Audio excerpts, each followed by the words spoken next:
تو بہتر یہی ہے کہ ہم اپنی زندگی میں کھونے کی بجائے ہم اپنی زندگی کا میکسیمم یوٹیلائزیشن کریں.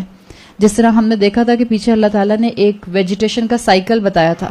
آپ سورہ حدید پڑھتے ہیں تو سورہ حدید کی آیت نمبر 20 میں اللہ تعالیٰ نے انسان کی زندگی کا ایک سائیکل بتایا ہے, اور اس سائیکل میں 4 سے 5 سٹیجز ہیں بس, جو بہت تیزی سے انسان کے گزر جاتے ہیں. اور ہر زندگی کے سٹیج میں انسان کی خواہشات اپنے عروج پر ہوتی ہیں, اپنی عقل اور اپنے فہم کے اعتبار سے.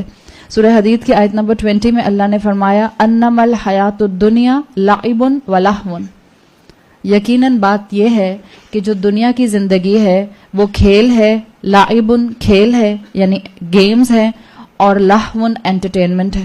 لعب آپ کا بچپن, لہو انٹرٹینمنٹ آپ کا ٹین ایج, وزینت, اور یہ ٹین ایج کے اندر ایک اور چیز بھی انسان کے اندر آتی ہے, بیوٹیفیکیشن. ٹین ایج میں ہر انسان خوبصورت لگنا پسند کرتا ہے, اور ہر خوبصورت چیز انسان کو اپیل کرتی ہے. تو اللہ تعالیٰ نے کہا کہ یہ تو دنیا ہے اور یہ اپنی طرف کھینچے گی, اور اگلا سٹیج کیا ہے, وَتَفَاخُرٌ بَيْنَكُمْ, جو تمہارے پاس ہے اس پر فخر کرو. اور جب فخر کرتا ہے انسان تو فخر کے ساتھ ڈیفینیٹلی ریا کا ایلیمنٹ آتا ہے, شو آف کا ایلیمنٹ آتا ہے. اور آخری سٹیج انسان کی زندگی کا, بس اتنی انسان کی زندگی ہے 5 سٹیپس کی, وَتَكَاثُرٌ فِي الْأَمْوَالِ وَالْأَوْلَادِ, اور جمع کرتے رہنا اولاد اور مال کو. یہ انسان کے بڑھاپے کی طرف 60+ کے اوپر انسان کی فیلنگز ہونا شروع ہو جاتی ہیں کہ انسان بس جو ہے دنیا کا مال اس کو جمع کر کے رکھ لے. انسان ان سارے سٹیجز میں جو کہ آزمائش بنائے گئے ہیں, ان سارے سٹیجز میں انسان اللہ کا بندہ بن کے رہ سکتا ہے اور زندگی کو کامیابی سے گزار سکتا ہے, دنیاوی لحاظ سے بھی اور اسپرچویلٹی کے لحاظ سے بھی, اگر توحید پر قائم رہے, اگر اللہ کا خوف رہے. اتنی سی بات ہے. اللہ نے پیچھے ہم نے پڑھا تھا کہ اللہ اپنے بندے سے یہ نہیں کہے گا جس کو عذاب دیا جا رہا ہوگا کہ میرے بندے اگر تم مجھ سے ساری دنیا میں تمہیں دے دوں اور تم مجھے بدلے میں دینا چاہو کہ میں تمہیں اس عذاب سے نکال دوں تو کیا تم دے دو گے؟ تو اس بندے نے کیا کہا تھا؟ وہ یہی کہے گا ہاں میں دے دوں گا. اور اللہ پھر کیا شکوہ کرتا ہے کہ دنیا میں تو میں نے بہت کم مانگا تھا, میں نے بہت کم کی تمنا کی تھی, کیوں تم نے اس کو آگے بڑھ کر جو ہے میری بات کو نہیں مانا. تو جب نعمت ملے تو پلیز نعمت دینے والے کا خیال رکھیں. جب نعمتیں برس رہی ہوں تو ہمیں اللہ یاد رہے. جب ہمیں اللہ تعالیٰ زندگی میں طاقت اور اتھارٹی اور لوگوں کے اندر ہمیں شہرت دے دیں تو ہمیں یہ یاد رہے کہ اصل طاقت کس کی ہے, اصل سپریم اتھارٹی کون ہے, اصل اختیار رکھنے والا کون ہے. اللہ کو ہم کہتے ہیں قادر مطلق. کیا مطلب ہے؟ ایبسولوٹ اتھارٹی صرف اللہ کے پاس ہے اور کسی کے پاس نہیں ہے. تو یہ اسٹرانگ کنیکشن ہے اس خطبے کا جو سورہ کہف کے اندر اس مقام پر آ رہا ہے پچھلی کہانی کے ساتھ. آگے آیت نمبر 46 میں فرمایا والباقیات الصالحات خیر عند ربک ثوابا وخیر عملا, اور باقی رہنے والی تو اصل میں نیکیاں ہیں تمہارے رب کے پاس اور وہ بہترین ہیں اجر کے اعتبار سے, ریوارڈ کے اعتبار سے, و عملاً امید کے اعتبار سے. آپ میں سے جو لوگ گرامر کے اسٹوڈنٹ ہیں آپ کو اندازہ ہوتا ہوگا یہ جو جملہ لکھا ہے والباقیات الصالحات, اصل میں اس کا عربی زبان میں اسلوب بنتا ہے الصالحات الباقیات, اس کا سیکوینس یہ بنتا ہے.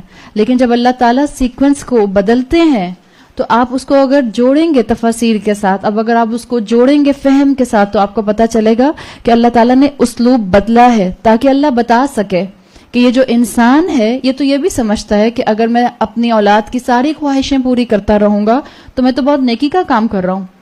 انسان جب صحیح دین سے ہٹتا ہے تو انسان اپنی مرضی کا دین نکال لیتا ہے اور انسان دین ہی کو استعمال کرتا ہے اپنی گمراہی کے لیے. قرآن کے لیے آتا ہے نا, اللہ اسی سے ہدایت دیتا ہے اور اللہ اسی سے گمراہی دے دیتا ہے. انسان یہ بھی کہہ سکتا ہے, ایک دنیا میں غرق انسان جو صرف اولاد کی خواہشات پوری کرتا ہے اور اس بات کی فکر نہیں کرتا کہ اولاد کی خواہشات جائز ہیں یا ناجائز ہیں.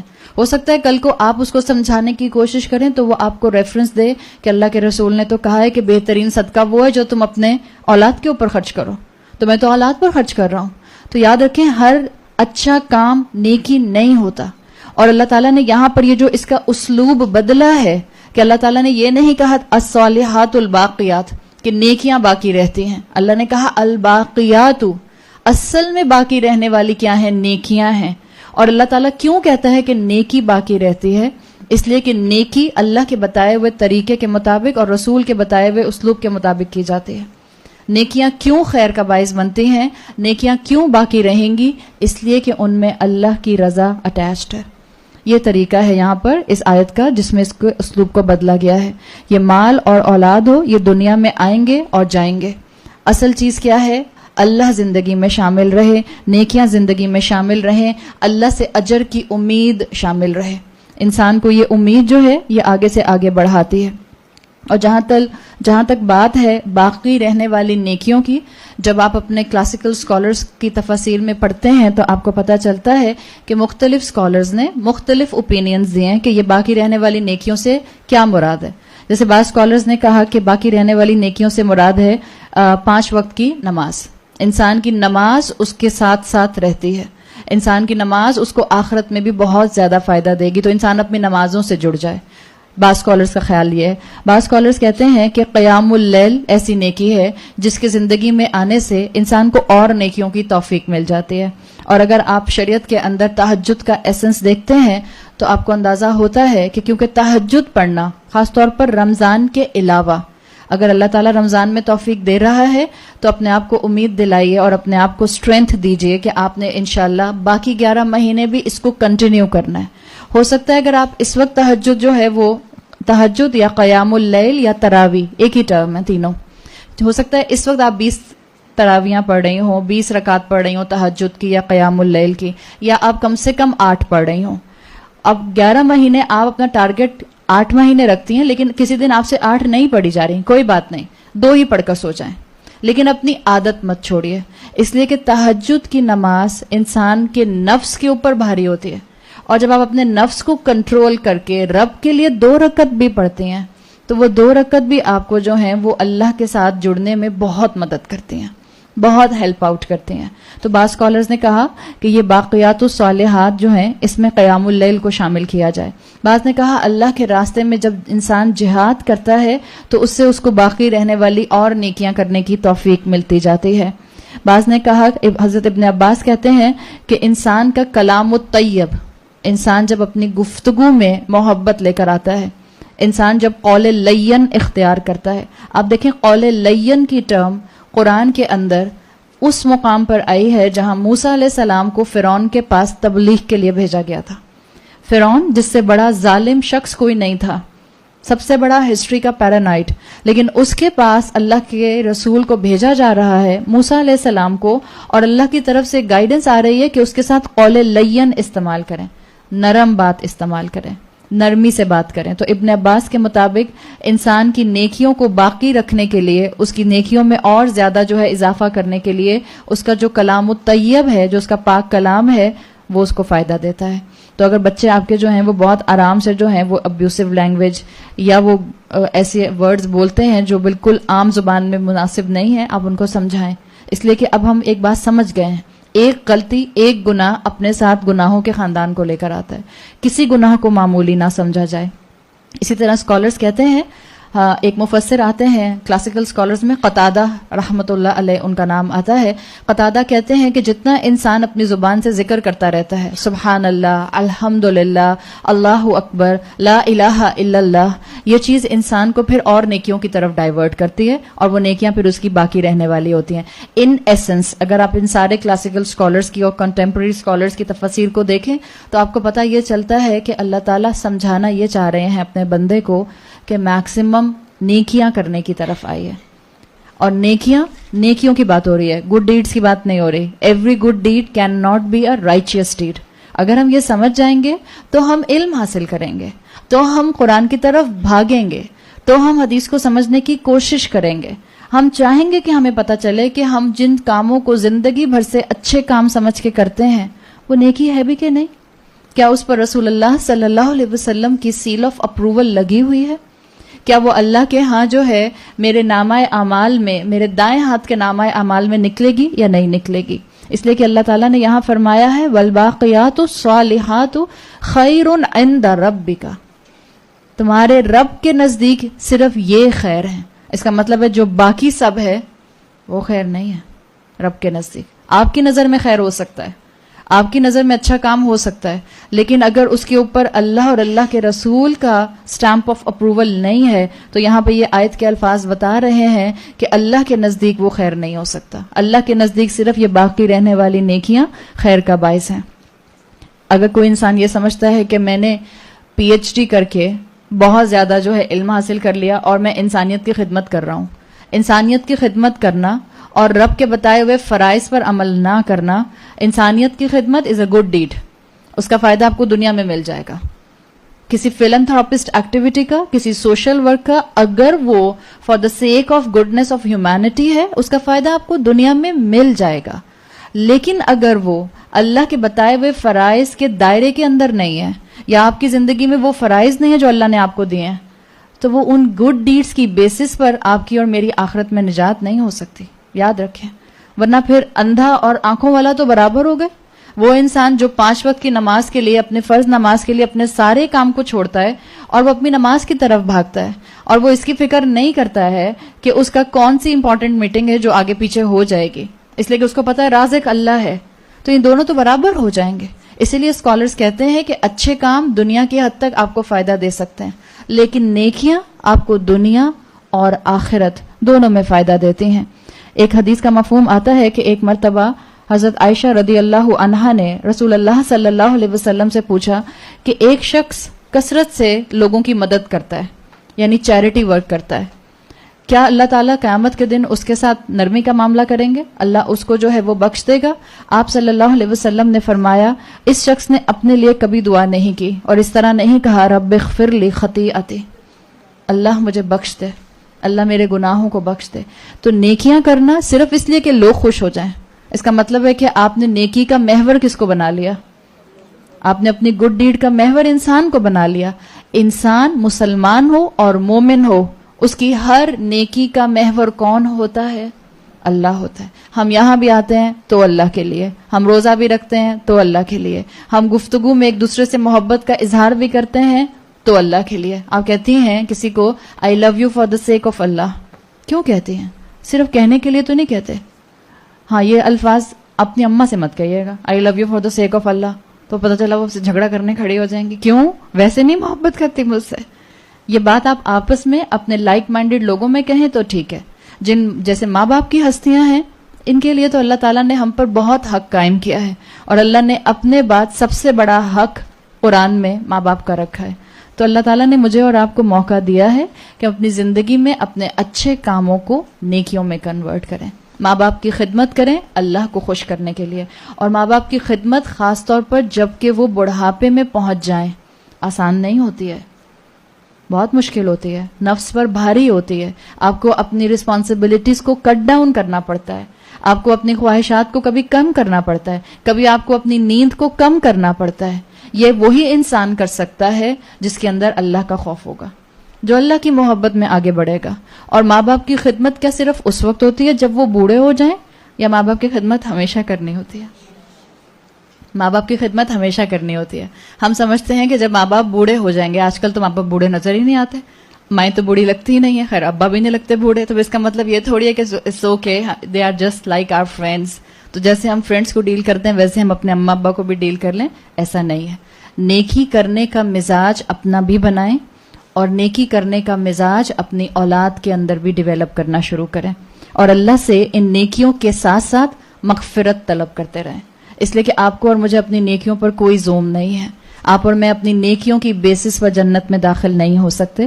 تو قرآن نے ہمارا پرسپیکٹو درست کر دیا کہ ہر انسان اپنی زندگی کے 24 گھنٹوں میں دیکھ لے کہ کتنے باقی رہنے والے اعمال کر رہے ہیں، کون سے ایسے اعمال ہیں جو آپ کو اپنی زندگی میں بھی فائدہ دیں گے اور آخرت میں بھی فائدہ دیں گے. میری رات کہاں گزرتی ہے اور میرا دن کہاں گزرتا ہے، میرا دل کن خیالات میں ڈوبا رہتا ہے اور میرا دماغ کیسے پلان بناتا رہتا ہے. یہ سب آپ کو خود ہی بتا دیں گے کہ آپ کتنا باقی رہنے والی نیکیوں کے اندر وقت گزار رہی ہیں. تو اللہ تعالیٰ نے یہ دنیا کی حقیقت واضح کی ہے کہ یہ دنیا جو کہ عارضی ہے، یہاں بہت تھوڑے سے وقت کے لیے آپ اور میں آئے ہیں. میڈیکل سائنس کے مطابق ایک میکسیمم لائف سپین انسان کا، ہیومن بینگ کا 60 to 70 ایئرز ہے، اور ہمارے ساؤتھ ایشیا کے اندر اس سے بڑھتا نہیں ہے. اگر بڑھ جاتا ہے تو آپ بونس پر چل رہے ہیں.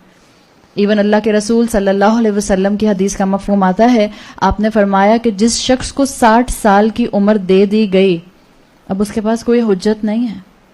اگر وہ 60 سال کی زندگی میں بھی ہدایت پر نہیں آیا، انٹل انلیس کہ پاگل نہیں ہے، مجنو نہیں ہے، دیوانہ نہیں ہے، دماغ کام کرتا ہے، آئی کیو لیول ہے اس کا، ایک انٹلیکٹ ہے اس کے ساتھ، لیکن 60 سال کی زندگی میں بھی اگر اس نے رب کو نہیں پہچانا تو قیامت کے دن کیا حجت دے گا اللہ کو؟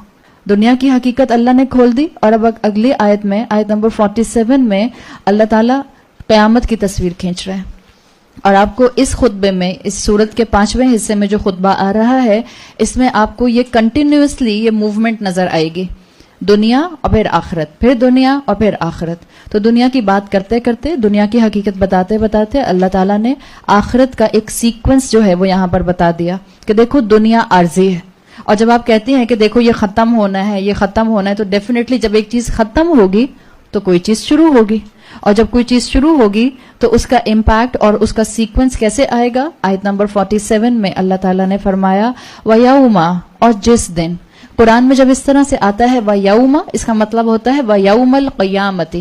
یہاں انڈرسٹوڈ ہے کہ یہاں پر ایک لفظ القیامتی چھپا ہوا ہے، اس لیے آپ اس کا ترجمہ دیکھتے ہیں day of judgement, on the day of judgement, قیامت کے دن، یا جس روز کہا جائے گا اس کا مطلب ہے یہ قیامت کے دن کی بات ہے. وَيَوْمَ، اور جس دن نُسَيِّرُ الْجِبَالَ، ہم پہاڑوں کو ان کی جگہ سے موو کر دیں گے. سارا یسیرو ہوتا ہے کسی چیز کو چلانا، کسی چیز کو موو کرنا. جس دن ہم پہاڑوں کو ان کی جگہ سے موو کر دیں گے. وَتَرَى الْأَرْضَ بَارِزَةً، اور تم زمین کو بالکل کلین اوپن دیکھو گے، ان زمین جو ہے وہ بالکل فلیٹ نظر آئے گی.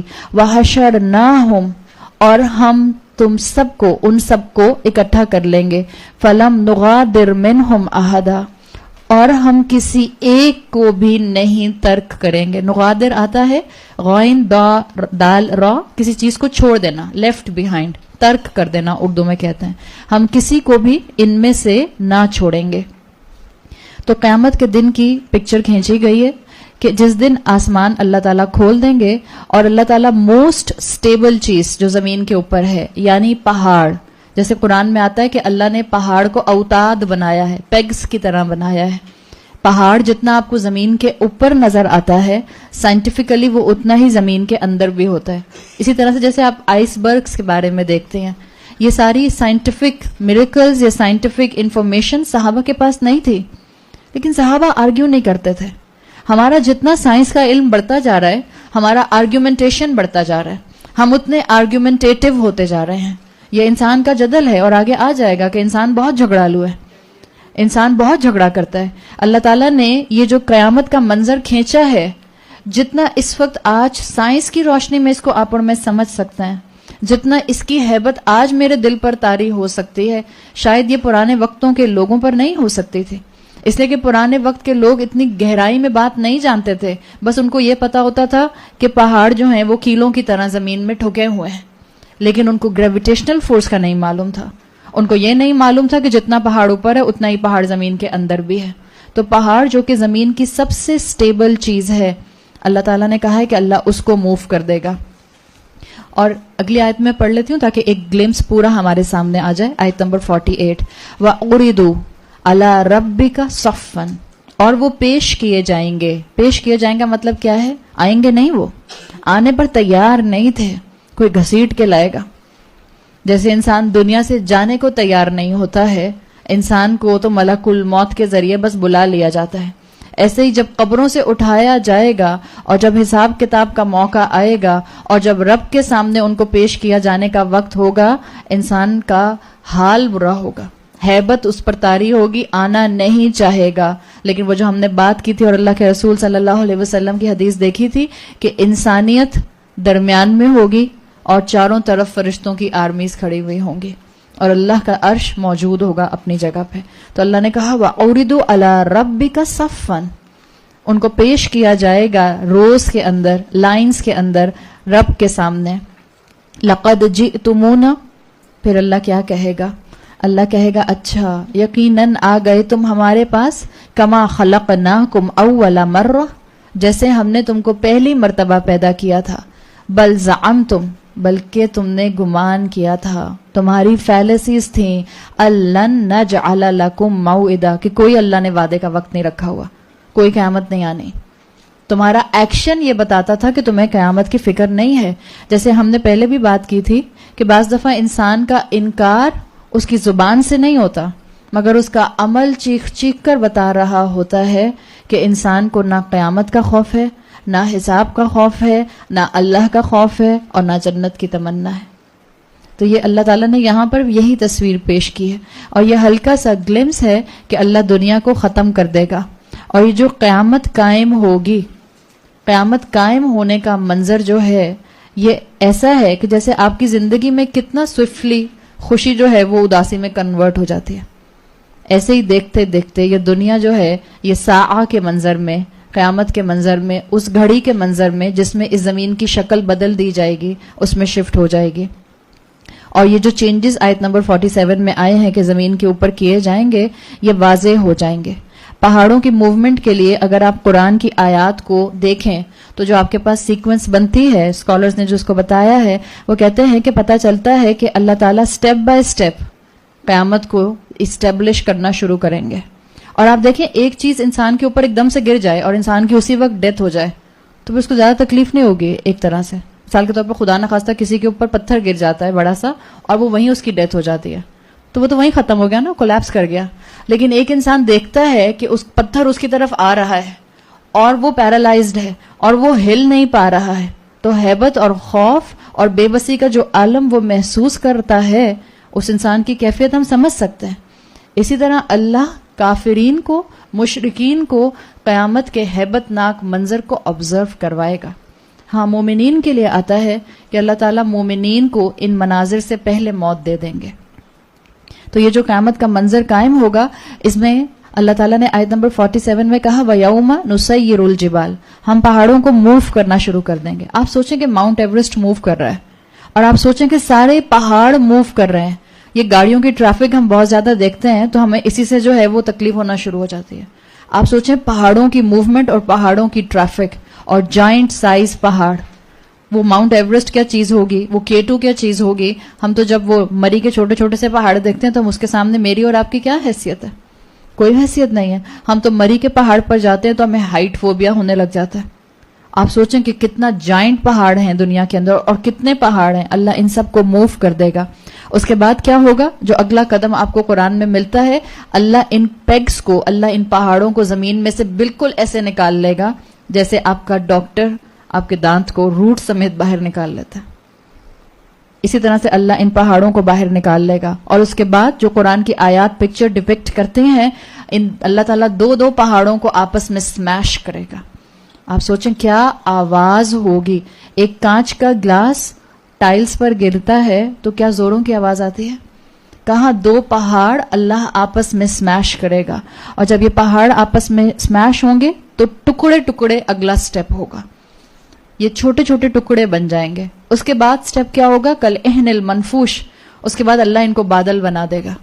اور اس کے بعد اگلا سٹیپ یہ ذرات بن کے جو ہیں یہ ختم ہو جائیں گے. اور زمین کا حال کیا ہوگا, وَتَرَى الْأَرْضَ بَارِزَةً, اور زمین کو تم اتنا فلیٹ دیکھو گے. آپ سوچیں نہ پہاڑ, نہ درخت, نہ اس پر کوئی زندگی, نہ اس کے اوپر کوئی لینڈسکیپ, نہ اس کے اوپر کوئی پیسچرز, کچھ بھی نہیں, بالکل flat like a pain cake.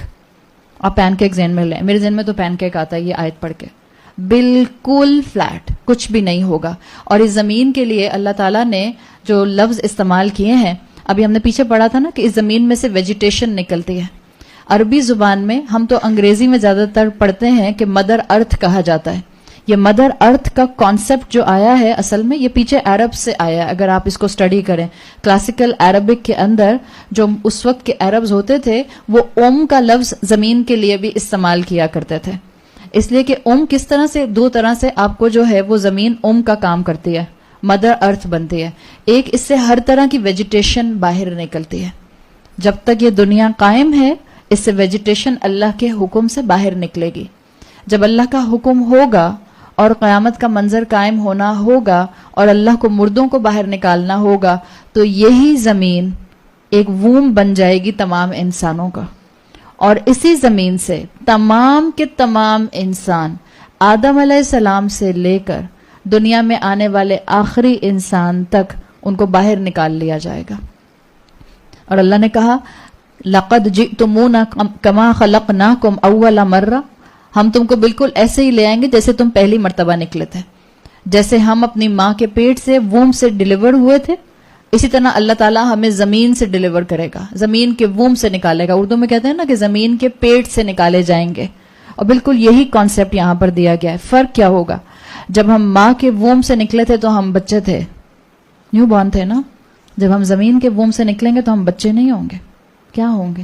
ہم ایڈلٹ ہوں گے، سمجھ بوجھ رکھنے والا انسان ہوں گے، پورا شعور ہوگا ہر ایک کے پاس. اور انسان کا کمپیریزن کیا ہے یہ جو یہاں پر آیا کما خلقناکم اول مرہ؟ ایک تو یہ کہ بالکل جیسے ماں کے پیٹ سے نکلے تھے ایسے زمین سے نکلو گے.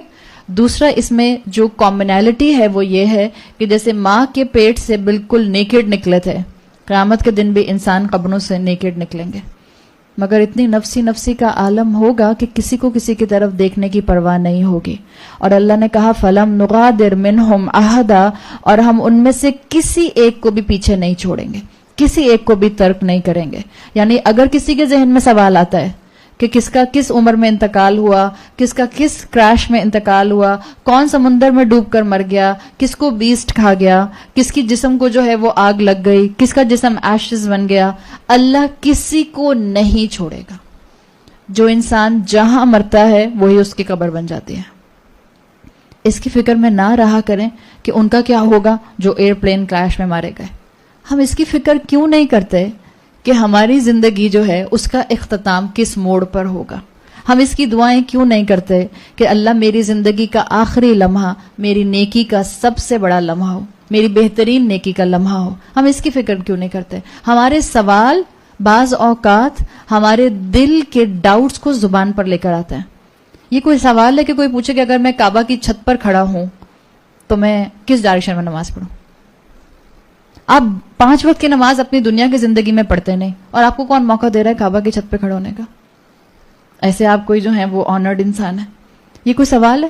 میں آپ کو لٹرلی آپ کو تفاسیر میں اس طرح کے سوال ملتے ہیں جو کہ مفسرین مینشن کرتے ہیں کہ انسان جو ہے وہ جب اس طرح کی بحثوں میں لگ جاتا ہے تو وہ عمل سے خالی ہو جاتا ہے. یہ سوال کرنا، آپ کو میں لٹرلی بتا رہی ہوں، اٹس اے کوسچن ان اے بک. کسی استاد سے ایک مرتبہ سوال کیا گیا کہ اگر مرد پریگننٹ ہو جائے اور وہ بچہ ڈیلیور کرے اور اس کا انتقال ہو جائے تو اس کے بچے کو جو انہیریٹنس ملے گی وہ ماں کے اینگل سے ملے گی یا باپ کے اینگل سے ملے گی؟ انا للہ و انا الیہ راجعون. یہی پڑھ سکتے ہیں. دوسرے کے سوال پہ تو انا للہ پڑھنا بڑا آسان ہے. ہم بھی بعض اوقات ایسے بہت سے سوال کرتے ہیں، بہت سے سوال کرتے ہیں. سوال فلٹر کیجئے. سوال اپنے عمل کی درستگی کے لیے کیا جاتا ہے. سوال اپنے دل میں اللہ کی محبت، اللہ کا یقین اور اللہ کی توحید کو اور انگرینڈ کرنے کے لیے کیا جاتا ہے. اللہ تعالیٰ مجھے اور آپ کو توفیق دے کہ ہم کبھی بھی ایسے دین پر سوال نہ کریں جس سے ہم مزید شک کا شکار ہو جائیں اور سامنے والے کو بھی ہم ڈاؤٹس کا شکار کر دیں. تو اللہ نے فرمایا کہ اللہ تعالیٰ ہر انسان کو اکٹھا کر لے گا. اٹ ڈز ناٹ میٹر کہ اس کی موت کہاں آئی تھی. فَلَمْ نُغَادِرْ مِنْهُمْ أَحَدًا. یہ نغادر غین دال را سے ہے، اور اسی سے اردو میں ایک لفظ بنتا ہے غدار. غدار کس کو کہتے ہیں؟ بٹریل کرنے والا. ہم کہتے ہیں نا غدار ہے یہ شخص. غدار بٹریل کرنے والا. بٹریل کرنے والے کو اگر آپ عربی میں ڈیفائن کرتے ہیں تو وہ کہتے ہیں قالوا لأنه ترک الوفا. کیا کیا اس نے اپنی وفا کا حق ادا نہیں کیا، لائلٹی شو نہیں کی. تو یہ اصل میں غدارہ کا لفظ آتا ہے کسی چیز کو ترک کرنے کے لیے. اللہ کہہ رہے ہیں ہم کسی کو نہیں چھوڑیں گے. ہم کیا سمجھتے ہیں؟ ہم اس زمین کے اوپر اتنا اکڑ کے چلتے ہیں، اللہ کی بات نہیں مانتے، قرآن سنتے ہیں اور پھر بھی ہمارے دل نرم نہیں پڑتے. اللہ سے نمازوں میں کھڑے ہو کر قیام کی صورت میں فاتحہ پڑھتے ہیں، پھر بھی دعا مانگتے ہوئے آنکھوں سے آنسو نہیں نکلتے. جس وقت زبان کہہ رہی ہوتی ہے اہدنا الصراط المستقیم، اس وقت ذہن جو ہے وہ کسی لاکر کے اندر رکھے ہوئے اسٹیٹمنٹ کے اوپر ہوتا ہے، یا کسی جیولری پر ہوتا ہے، یا جو شاپنگ کرنے جانا ہے اس کے اوپر ہوتا ہے، یا جو بچوں کا فارم فل کرنا ہے نئے ایڈمیشن کے لیے اس کے اوپر ہوتا ہے. زبان کہہ رہی ہوتی ہے اہدنا الصراط المستقیم، اور دنیا کہہ رہی ہوتی ہے اللہ میک می بندہ آف دنیا، میک می بندہ آف دنیا، میک می بندہ آف دنیا. اس لیے کہ دماغ کنٹینیوسلی وانڈرنگ کر رہا ہوتا ہے، یہاں سے وہاں بھٹک رہا ہوتا ہے. تو اللہ نے بتا دیا کہ اللہ اس دن کسی کو نہیں چھوڑے گا، اللہ ہر ایک کو گیدر کر لے گا. آتا ہے قل ان الاولین والآخرین، پہلے اور آخری سب کو جمع کر لیا جائے گا. لا مجموعون الی میقات یوم معلوم، سورہ واقعہ کے اندر یہ آیت آتی ہے. اور اللہ تعالیٰ ہر ایک کو غلام کی طرح لائے گا. امام حسن البصری لکھتے ہیں کہ اللہ تعالیٰ قیامت کے دن جب انسانوں کو اکٹھا کرے گا، اور اللہ نے کہا نا کہ اللہ ہر ایک کو نکال لے گا، تو اللہ کے کچھ فرشتے اپوائنٹڈ ہوں گے جو کاؤنٹ کریں گے کہ کتنے انسان نکلے ہیں، کتنے گئے تھے اس کے اندر اور کتنے کاؤنٹ میں باہر نکل رہے ہیں. اللہ کا کاؤنٹ، اور کیا آپ کا کیلکولیٹر کاؤنٹ کرتا ہوگا جو اللہ کا فرشتہ کاؤنٹ کرتا ہے. تو کاؤنٹ کیا جائے گا کہ کس انسان نے کس جگہ پر موت حاصل کی تھی اور وہ کہاں سے نکل رہا ہے. تو اللہ ساری انسانیت کو اکٹھا کر لے گا، اولین سے لے کے آخرین تک. آپ سوچیں ایک گرینڈ گیدرنگ ہوگی، لیکن اس کے باوجود انسان ایک دوسرے کو نہیں دیکھیں گے. اگر آپ اس کو ویژولائز کرنا چاہتے ہیں، آپ کہیں کیسے ہو سکتا ہے کہ کیڑے مکوڑوں کی طرح زمین سے لوگ نکلتے آ رہے ہیں اور ہم ایک دوسرے کو دیکھیں گے نہیں؟ کیسے ہو سکتا ہے؟ بالکل ہو سکتا ہے. اگر خدا نخواستہ آپ کی فیملی میں کوئی ایمرجنسی ہو جاتی ہے اور آپ ہاسپٹل ایمرجنسی کے لیے بھاگتے ہیں، اور آپ کا پیشنٹ جو ہے اس کو آپ ہاسپٹل میں ایمرجنسی میں ڈاکٹر کے پاس لے جانے کے لیے، اس ER کے پاس لے جانے کے لیے یہاں سے وہاں بھاگ رہے ہوتے ہیں، آپ دیکھتے ہیں کوریڈور میں کتنے لوگ کھڑے ہیں، کس خاتون نے کون سے کپڑے پہنے ہیں، کس برانڈ کے کپڑے پہنے ہیں، کون سی گھڑی لگائی ہے، کون سا ڈیزائنر بیگ ہے. آپ کو نہیں پرواہ ہوتی. کوئی آپ سے کہے بھی کہ اچھا آپ کل ہاسپٹل میں تھی، میں بھی تو وہیں کھڑی ہوئی تھی، آپ کیا کہتی ہیں؟ میں نے تو نہیں دیکھا. تو یہ کہنا کہ کیسے ہو سکتا ہے کہ اتنے سارے انسان نکلے اور ایک دوسرے پر نظر نہ پڑے.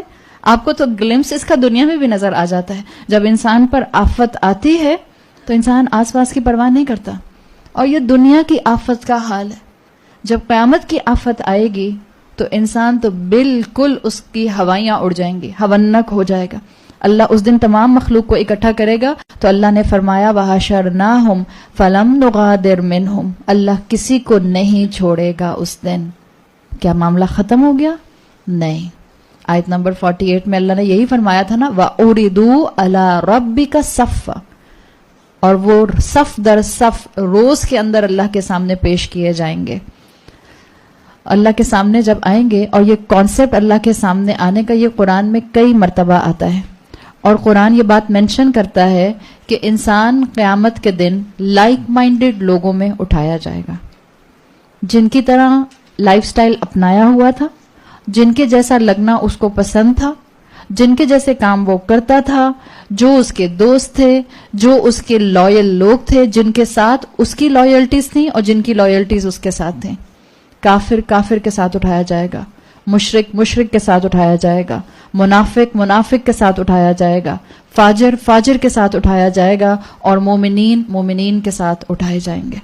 اللہ تعالیٰ ہمیں مومنین کے اندر شامل فرمائے. رسول اللہ صلی اللہ علیہ وسلم کی حدیث بتاتی ہے کہ قیامت کے دن جب ہم اللہ کے سامنے پیش کیے جائیں گے تو ہم نیکڈ ہوں گے اور ننگے پاؤں ہوں گے. آپ قیامت کی ہولناکی دیکھیں.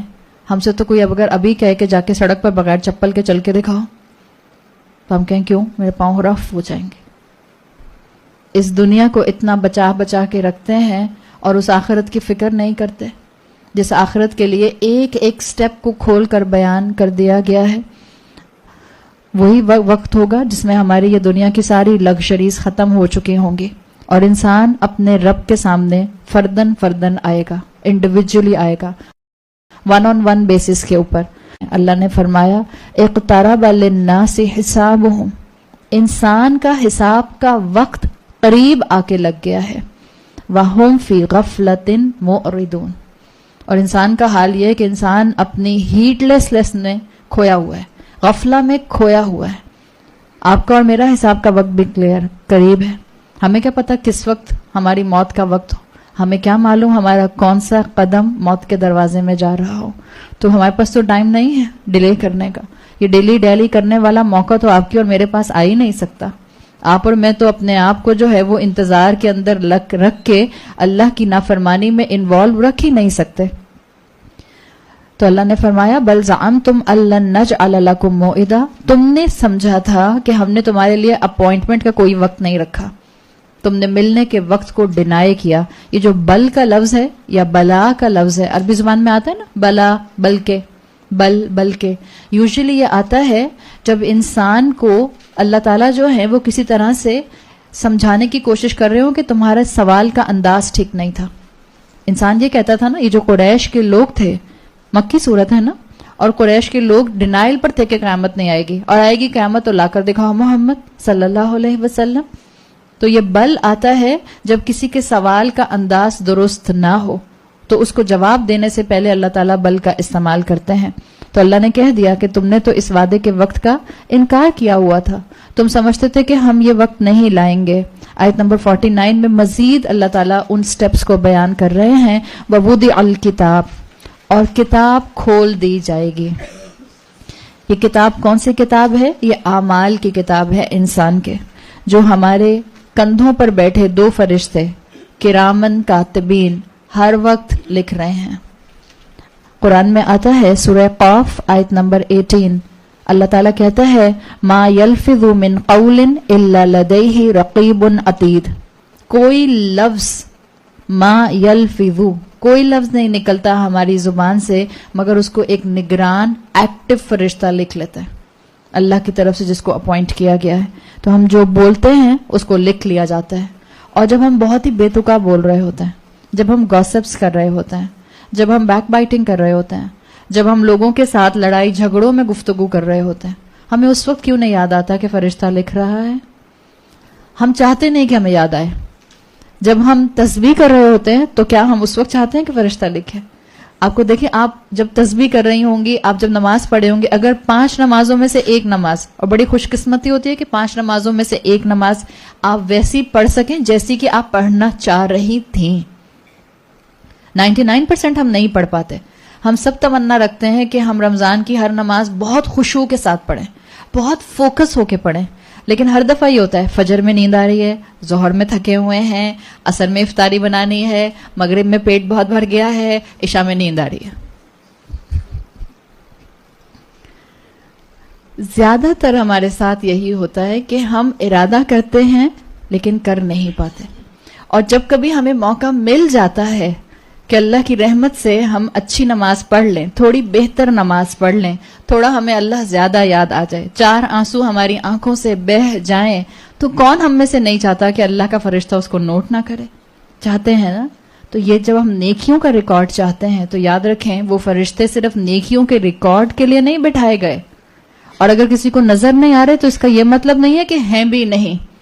کوئی چیز نظر نہ آنا اس بات کی گارنٹی نہیں ہوتی ہے کہ وہ نہیں ہے. کیا آپ کو اور مجھے اپنی اور آپ کی اس وقت روح نظر آ رہی ہے؟ نہیں نظر آ رہی. تو اس کا مطلب یہ تھوڑی ہے کہ روح ہے نہیں. فرشتے نظر نہیں آتے، اس کا مطلب یہ نہیں ہوتا کہ وہ ہے نہیں. فرشتے ہیں، اور اللہ نے بتا دیا کہ وہ لکھتے ہیں اور تمہارا ایک ایک عمل لکھتے ہیں. اسی طرح سے سورہ اسراء، جو کہ سورہ کہف سے پہلی سورت ہے، سورت بنی اسرائیل بھی جس کا نام آتا ہے، اس میں بھی اس کتاب کا ذکر آتا ہے اور بہت ہی خوبصورت اور کمپریہنسو انداز میں آتا ہے. اللہ نے فرمایا، اللہ وہاں کہے گا اپنے بندوں سے قیامت کے دن، اقرا کتابک، پڑھو اپنی کتاب. آپ سوچیں، آپ کے گناہ لسٹ ڈاؤن کیے ہوئے ہوں اور اللہ آپ سے کہے پڑھو اپنے گناہ. میں نے اس کا دل دکھایا، اور اس کے میں اپنا نام خود ہی لکھ لیں جس کا بھی آپ نے دکھایا. میں نے اس کو ہرٹ کیا، میں نے اللہ کی نافرمانی کی، میں نے جھوٹ بولا، میں نے غیبت کی، میں نے مال غلط جگہ سے کمایا، میں نے مال اسراف میں خرچ کیا. انسان پیرانوائڈ ہو جائے گا 15 جملوں کے بعد. 15 جملے بھی نہیں، یہ تو اللہ کی ایک اپنی ہیبت ہوگی، اللہ کا ایک اپنا جلال ہوگا. لیکن اللہ کہے گا اقرا کتابک، پڑھو اپنی کتاب، کفا بنفسک الیوم حسیبا. تو اپنا حساب لینے کے لیے آج خود کافی ہو. بچوں کا رزلٹ آنے والا ہوتا ہے، اماں ابا کے دل جو ہیں وہ بہت تیزی سے دھڑک رہے ہوتے ہیں، پیلپٹیشن شروع ہو جاتی ہے اماں کو. بچوں کو معلوم ہوتا ہے کہ نہیں معلوم ہوتا کیا رزلٹ آئے گا؟ 80% ان کو معلوم ہوتا ہے کہ ان کا کیا رزلٹ آئے گا. 20% یقیناً جو ہے وہ معاملہ ہوتا ہے کہ اللہ کی طرف سے کہ کیا رزلٹ آتا ہے. یہی انسان کا حال ہوگا. انسان جانے گا کہ وہ پیچھے کیا کر کے آیا ہے. جب ہم قیامت میں اٹھائے جائیں گے، ہم اپنی اسی میموری کو کنٹینیو کر رہے ہوں گے. جس میموری کے ساتھ ہم اپنی زندگی گزار رہے تھے، تاکہ ہمیں اور عذاب ہو اس بات سے، اور تکلیف ہو اس بات سے کہ اتنی اچھی مہلت ملی تھی دنیا کی، سارے وعدے سچے تھے، سارا قرآن برحق تھا، سارے انبیاء اور رسول کی تعلیمات ٹھیک تھیں، کیوں نہیں مانا میں نے؟ انسان اس وقت ریگریٹ کرے گا، اور اللہ کہے گا اقرا کتابک۔ رسول اللہ صلی اللہ علیہ وسلم کی حدیث کا مفہوم آتا ہے کہ لٹریٹ ہو یا الٹریٹ ہو، ہر کوئی اپنی کتاب پڑھے گا۔ وہاں انسان یہ نہیں کہہ سکتا اللہ مجھے تو پڑھنا ہی نہیں آتا، یہ تو عربک میں لکھا ہے، مجھے تو عربی نہیں پڑھنی آتی۔ ہمیں کیا پتا فرشتے کی زبان میں لکھ رہے ہیں؟ آپ کو پتا ہے فرشتہ کی زبان میں لکھ رہا ہے؟ جو بھی زبان فرشتہ لکھے گا، یاد رکھیں اپنی کتاب ہر انسان پڑھے گا، چاہے دنیا میں اس کو ایک لیٹر بھی پڑھنا نہیں آتا تھا، اس لیے کہ رسول اللہ صلی اللہ علیہ وسلم نے فرمایا اس لیے وہ پڑھے گا کہ وہ اسی کی لکھی ہوئی کتاب ہے، جو اس نے کیا وہ لکھ لیا گیا، تو ہر انسان پڑھے گا۔ ووضع الکتاب، اور کتاب کھول دی جائے گی، فَتَرَ الْمُجْرِمِينَ مُشْفِقِينَ مِمَّا فِيهِ، اور تم دیکھو گے مجرم لوگوں کو، مشفقین شدت سے ڈرنے والے ہوتے ہوئے، مِمَّا فِيهِ اس چیز کو دیکھ کے جو کہ اس میں ہے۔ کس میں ہے؟ اس کتاب کے اعمال کو دیکھ کر، جو ان کے سامنے اپنے اعمال آئیں گے اس کو دیکھ کر ان کی حالت خراب ہو رہی ہوگی۔ اور مجرم کے لفظ کو یہاں پر لایا گیا ہے، اللہ نے یہ نہیں کہا فَتَرَ الْمُشْرِكِينَ فَتَرَ الْكَافِرِينَ، نہ مشرک کہا نہ کافر کہا، مجرم کہا، یعنی اس مجرم کی اصطلاح کے اندر اللہ نے وہ مسلمان بھی لے لیے جو بے عمل ہیں، وہ مشرک بھی لے لیے جو اللہ کے ساتھ پارٹنرز ایسوسیٹ کرتے ہیں، وہ کافر بھی لے لیے جن کو موقع ملا تھا دنیا میں ہدایت کو اڈاپٹ کرنے کا، لیکن انہوں نے انکار کر دیا۔ اور اس کافر کی ٹرمینالوجی میں اس کہانی کے مطابق ناشکرہ مسلمان بھی آتا ہے۔ اللہ تعالیٰ نے سبھی کو اس کے اندر، مشرک کو، مجرم کو، کافر کو شامل کر لیا۔ اور اس کو مجرم کیوں کہا؟ کیا کرائم تھا اس کا؟ انسان کا تکبر، تکبر کی وجہ سے اللہ کی بات نہیں مانی۔ اس وقت جتنے بھی دنیا میں انسان ہیں، ہم اس وقت افریقن فارسٹ کی بات نہیں کر رہے، مجھے نہیں پتا افریقن فارسٹ میں بھی اب تو کیبل پہنچ گئے ہوں گے 3G 4G کی وجہ سے، I am sure. Australian tribes کچھ ایسے ہیں جن کے اندر ابھی بھی جو ہیں وہ جنگلوں میں رہتے ہیں، بٹ آئی ایم شیور کہ وہاں بھی 4G کی وجہ سے کچھ نہ کچھ تو پہنچ گیا ہوگا، اسمارٹ فون تو پہنچ گیا ہوگا۔ کون سا دنیا کا انسان ہے جس کو نہیں پتا اسلام ایک مذہب ہے؟ سبھی جانتے ہیں نا۔ اور آپ اور میں تو اس بات کی فکر چھوڑ دیں کہ وہ جو امیزون میں رہتے ہیں یا وہ جو افریقن ٹرائبز میں رہتے ہیں جنہوں نے کبھی کوئی کسی دنیا سے کمیونیکیشن نہیں کی، جو ابھی بھی کینیبلز ہیں، ان کا کیا ہوگا؟ آپ کو کیا فکر ہے ان کی؟ اپنی فکر نہیں، اپنی اولاد کی فکر نہیں، اپنے بہن بھائیوں کی فکر نہیں، اپنے شوہر کی فکر نہیں، اپنے ماں باپ کی فکر نہیں، فکر ہو رہی ہے تو وہ افریقن ٹرائبز میں جو کینیبلز رہتے ہیں ان کی ہو رہی ہے۔ ہماری فکریں ری ارینج ہونے کی ضرورت ہے، ہماری پرائرٹی لسٹ ری ارینج ہونے کی ضرورت ہے۔ اللہ تعالیٰ نے بتا دیا کہ یہ وہ لوگ ہیں مجرم جنہوں نے اللہ کے خلاف کھڑے ہو کر تکبر کا کرائم کیا تھا، جنہوں نے اللہ کے سامنے تکبر کا اظہار کیا تھا، تو یہ اللہ کی نظر میں مجرم ہیں، کرمنل ہیں۔ اور مشفقینہ کیوں ہیں؟ مشفقین آتا ہے عربی زبان میں ایسے ڈرنے والے کے لیے جو سامنے رزلٹ کو دیکھ کر ڈر رہا ہو، اس لیے کہ خائف نہیں آیا خوف سے، مشفقین جس کو اپنے نتیجے کے رزلٹ کے کنسیکوینسز نظر آ رہے ہوں کہ بہت سخت سزا ملنے والی ہے، بہت مشکل وقت فیس کرنا پڑے گا۔ شفقہ کہتے ہیں اس چیز سے ڈرنا جو نظر آ رہی ہو اور جو ہونے والا ہو۔ تو یہ مجرم اپنے اعمال کی کتاب دیکھ کر ٹیریفائیڈ ہو جائیں گے، اور پھر ان کو معلوم ہوگا کہ انہوں نے اپنی زندگیاں ضائع کر دیں۔ احادیث سے معلوم ہوتا ہے، اگر آپ اس کو احادیث کی نظر میں سمرائز کریں، میں اس وقت احادیث منشن نہیں کری ورنہ پھر بہت ٹائم لگتا ہے، جو اگر آپ اس کو سمرائز کریں تو پتہ چلتا ہے کہ قیامت کے دن جب حساب قائم ہوگا، اور آپ کو معلوم ہے کہ حساب سے پہلے کئی لمبا سال عرصہ گزریں گے انتظار کے جس میں لوگ انتظار کرتے رہیں گے کہ اللہ حساب قائم کرے۔ آدھی سے پتہ چلتا ہے جب حساب قائم ہوگا تو کتابیں اعمال کی گرنا شروع ہو جائیں گی، کسی کے دائیں ہاتھ میں دی جائے گی، کسی کے بائیں ہاتھ میں دی جائے گی۔ اور قرآن میں ہم پڑھتے ہیں نا کہ کسی کی بیک کے پیچھے اس کی کتاب ہوگی، وہ بیک کے پیچھے اس کی کتاب اس لیے ہوگی کہ جس کے لیفٹ ہینڈ میں ملے گی وہ اپنا لیفٹ ہینڈ اپنی بیک پہ لے جائے گا پیچھے چھپانے کے لیے. جب رزلٹ اچھا نہیں ہوتا تو بچے چھپاتے ہیں نا, جب رزلٹ اچھا ہوتا ہے تو بچے اڑاتے ہوئے ہوا میں آتے ہیں, اماں میرا رزلٹ آ گیا. اور جب رزلٹ اچھا نہیں ہوتا تو انسان نہیں چاہتا کہ وہ کسی کو دکھائے. تو الکتاب جو ہے, اس کو آپ احادیث اور قرآن میں دیکھیں تو یہ کتاب بھی آتا ہے, کتب بھی آتا ہے, اور صحف بھی آتا ہے, ہر طرح سے آتا ہے. یہ کتاب کیسی ہوگی؟ یہ آپ کی اور میری دنیا کی کتاب کی طرح سے آپ اور میں اس کو ٹیلی نہیں کر سکتے. جیسے میری اور آپ کی دنیا کی کتابوں میں ہینڈ رائٹنگ ہوتی ہے, ورڈز ہوتے ہیں, لکھا ہوا ہوتا ہے. واللہ عالم یہ کیسی کتاب ہوگی, کیا پتہ اس میں پوری کتاب, وہ جو بچوں کی سٹوری بکس آتی تھیں جس کے اندر جو ہے وہ پورا ڈسکرپشنز اور پکچرز, کیا پتہ اللہ تعالیٰ نے ہر کتاب کے پیج پہ LCD لگائی ہو, اور ہر کتاب میں جو ہے وہ میری ویڈیو ریکارڈنگ بھی ہو, اور بالکل ہوگی. آڈیو ویڈیو ریکارڈنگ ہو رہی ہے ہماری. یہ جو ریکارڈنگ اس پر ہو رہی ہوتی ہے, اگر کبھی آپ اپنی ریکارڈنگ کو خود سنیں, ایک تو سب سے زیادہ مشکل کام ہوتا ہے اپنی ریکارڈنگ سننا, سب سے زیادہ پیتھیٹک لگتا ہے اپنی آواز سننا. لیکن اگر کبھی آپ کو ایڈیٹنگ کے پوائنٹ آف ویو سے سننی پڑ جائے تو آپ محسوس کرتے ہیں کہ جو میں نے بھی کیا تھا اور جو میں نے سانس بھی ذرا سی لی تھی وہ بھی ریکارڈ ہو گئے. جب دنیا کے سسٹمز اس طرح کے آ گئے کہ ہمارا ایک ایک لفظ اور ایک ایک بریتھ ریکارڈ کر رہے ہیں, تو اللہ کا سسٹم کیسا ہوگا, تو اللہ کی یہ کتاب کیسی ہوگی؟ واللہ عالم. اللہ نے بتا دیا کہ یہ کتاب جو ہوگی یہ سامنے پیش کی جائے گی اور ہاتھوں میں دی جائے گی.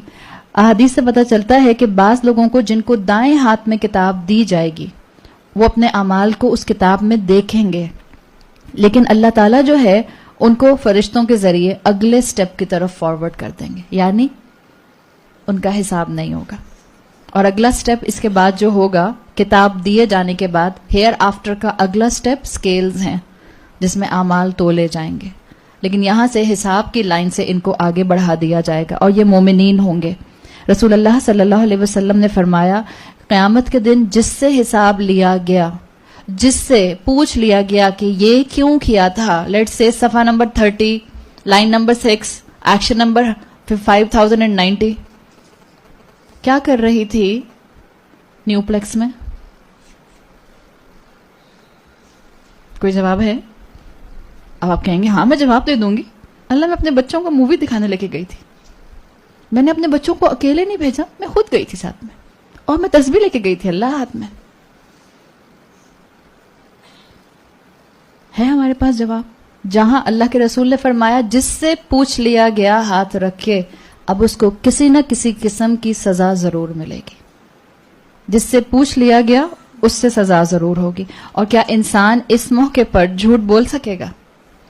کوشش ضرور کرے گا انسان جھوٹ بولنے کی, اس لیے کہ جس کو زندگی میں جھوٹ بولنے کی عادت تھی, جس کو زندگی میں قرآن, اسلام, شریعت اور رسول اللہ کی احادیث پر بحث کرنے کی عادت تھی, جھگڑا کرنے کی عادت تھی, وہ وہاں بھی کوشش کرے گا فرشتوں کے ساتھ جھگڑا کرنے کی, آرگیومنٹس دینے کی. اور ان کے اندر مسلمان بھی ہوں گے. یاد رکھیں یہ سارے مسلمان نہیں ہیں جن کو بغیر حساب کے آگے فارورڈ کر دیا جائے گا. کیا پتہ چلتا ہے احادیث سے 70,000 مسلمان ہوں گے جن کو بغیر حساب کے اللہ تعالیٰ اس موقع سے آگے گزار دیں گے. ہاں, وہ حدیث بہت زیادہ انسینٹیو اپنے اندر رکھتی ہے کہ آپ صلی اللہ علیہ وسلم سے جب کسی صحابی نے پوچھا یا رسول اللہ صرف 70, آپ نے کہا ہر ایک نے آگے 70,000 کا ہاتھ تھاما ہوگا. اور ایک روایت میں آتا ہے کہ ہر ایک نے آگے جو ہے وہ 1,000 کا ہاتھ تھاما ہوگا. تو ایک نمبر ہے بتانے کا. واللہ عالم کتنا نمبر ہوگا, اللہم جعلنا منہم, اللہ ہمیں ان میں شامل فرمائے. لیکن یہ بات جو اللہ کے رسول نے فرمائی کہ جس سے ہاتھ رکھ کے پوچھ لیا گیا کہ یہ کام کیوں کیا تھا, یہ کیا ہے, اس کو کسی نہ کسی فارم کی سزا ضرور ملے گی.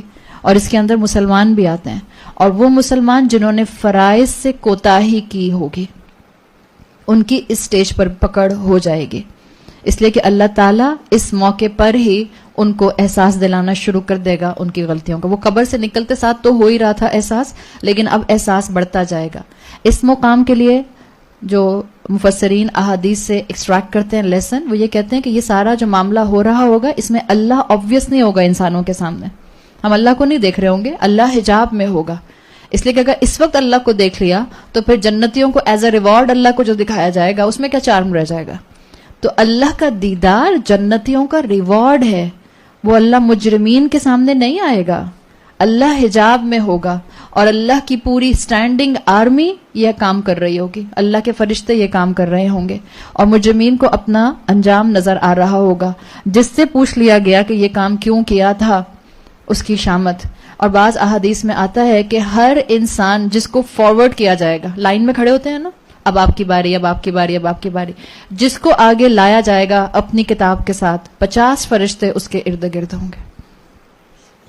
50 فرشتے, آپ سوچیں ایک گن مین بھی برابر میں آ کے کھڑا ہو جائے کسی کا تو کیسی ہیبت آتی ہے. اللہ کے 50 فرشتے اس کی طرف آ کر کھڑے ہو جائیں گے, اور ہر فرشتے کے چہرے پر کلر آف ٹارچر نظر آ رہا ہوگا. اور جس مجرم کی کتاب میں پوچھ لیا جائے گا کہ یہ گناہ کیوں کیا, اس مجرم کو سزا کے طور پر اسی سٹیج پر ایک فرشتہ جس کے ہاتھ میں براس کا کلاز ہوں گے, لوہے کا پنجہ ہوگا, وہ اس کے ماتھے میں ڈال دے گا, اور اس کے ماتھے سے وہ آر پار ہو جائے گا اس کے فور ہیڈ سے, اور اس کی ٹانگوں کو باندھ دیا جائے گا, اور اسی حالت میں اس کو رول کرتے ہوئے بعض کو اسی سٹیج سے جہنم میں گرا دیا جائے گا, اور بعض کو آگے اگلے قدم کے لیے فارورڈ کر دیا جائے گا. اللہ تعالی ہمیں ایسے انجام سے محفوظ رکھے.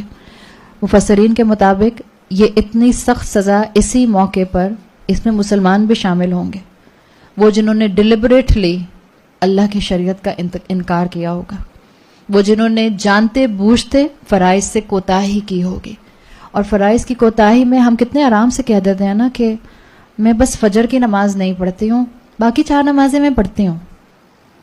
ہماری فرض عبادات میں نماز سب سے پہلا ایلیمنٹ ہے, اور ہمارے معاشرے میں اول تو میجورٹی نماز نہیں پڑھتی, اور جو نماز پڑھتے ہیں وہ اتنے آرام سے کہہ دیتے ہیں ہاں 4 پڑھ لیتی ہوں, فجر کی نہیں پڑھ پاتی, نیند بہت آتی ہے.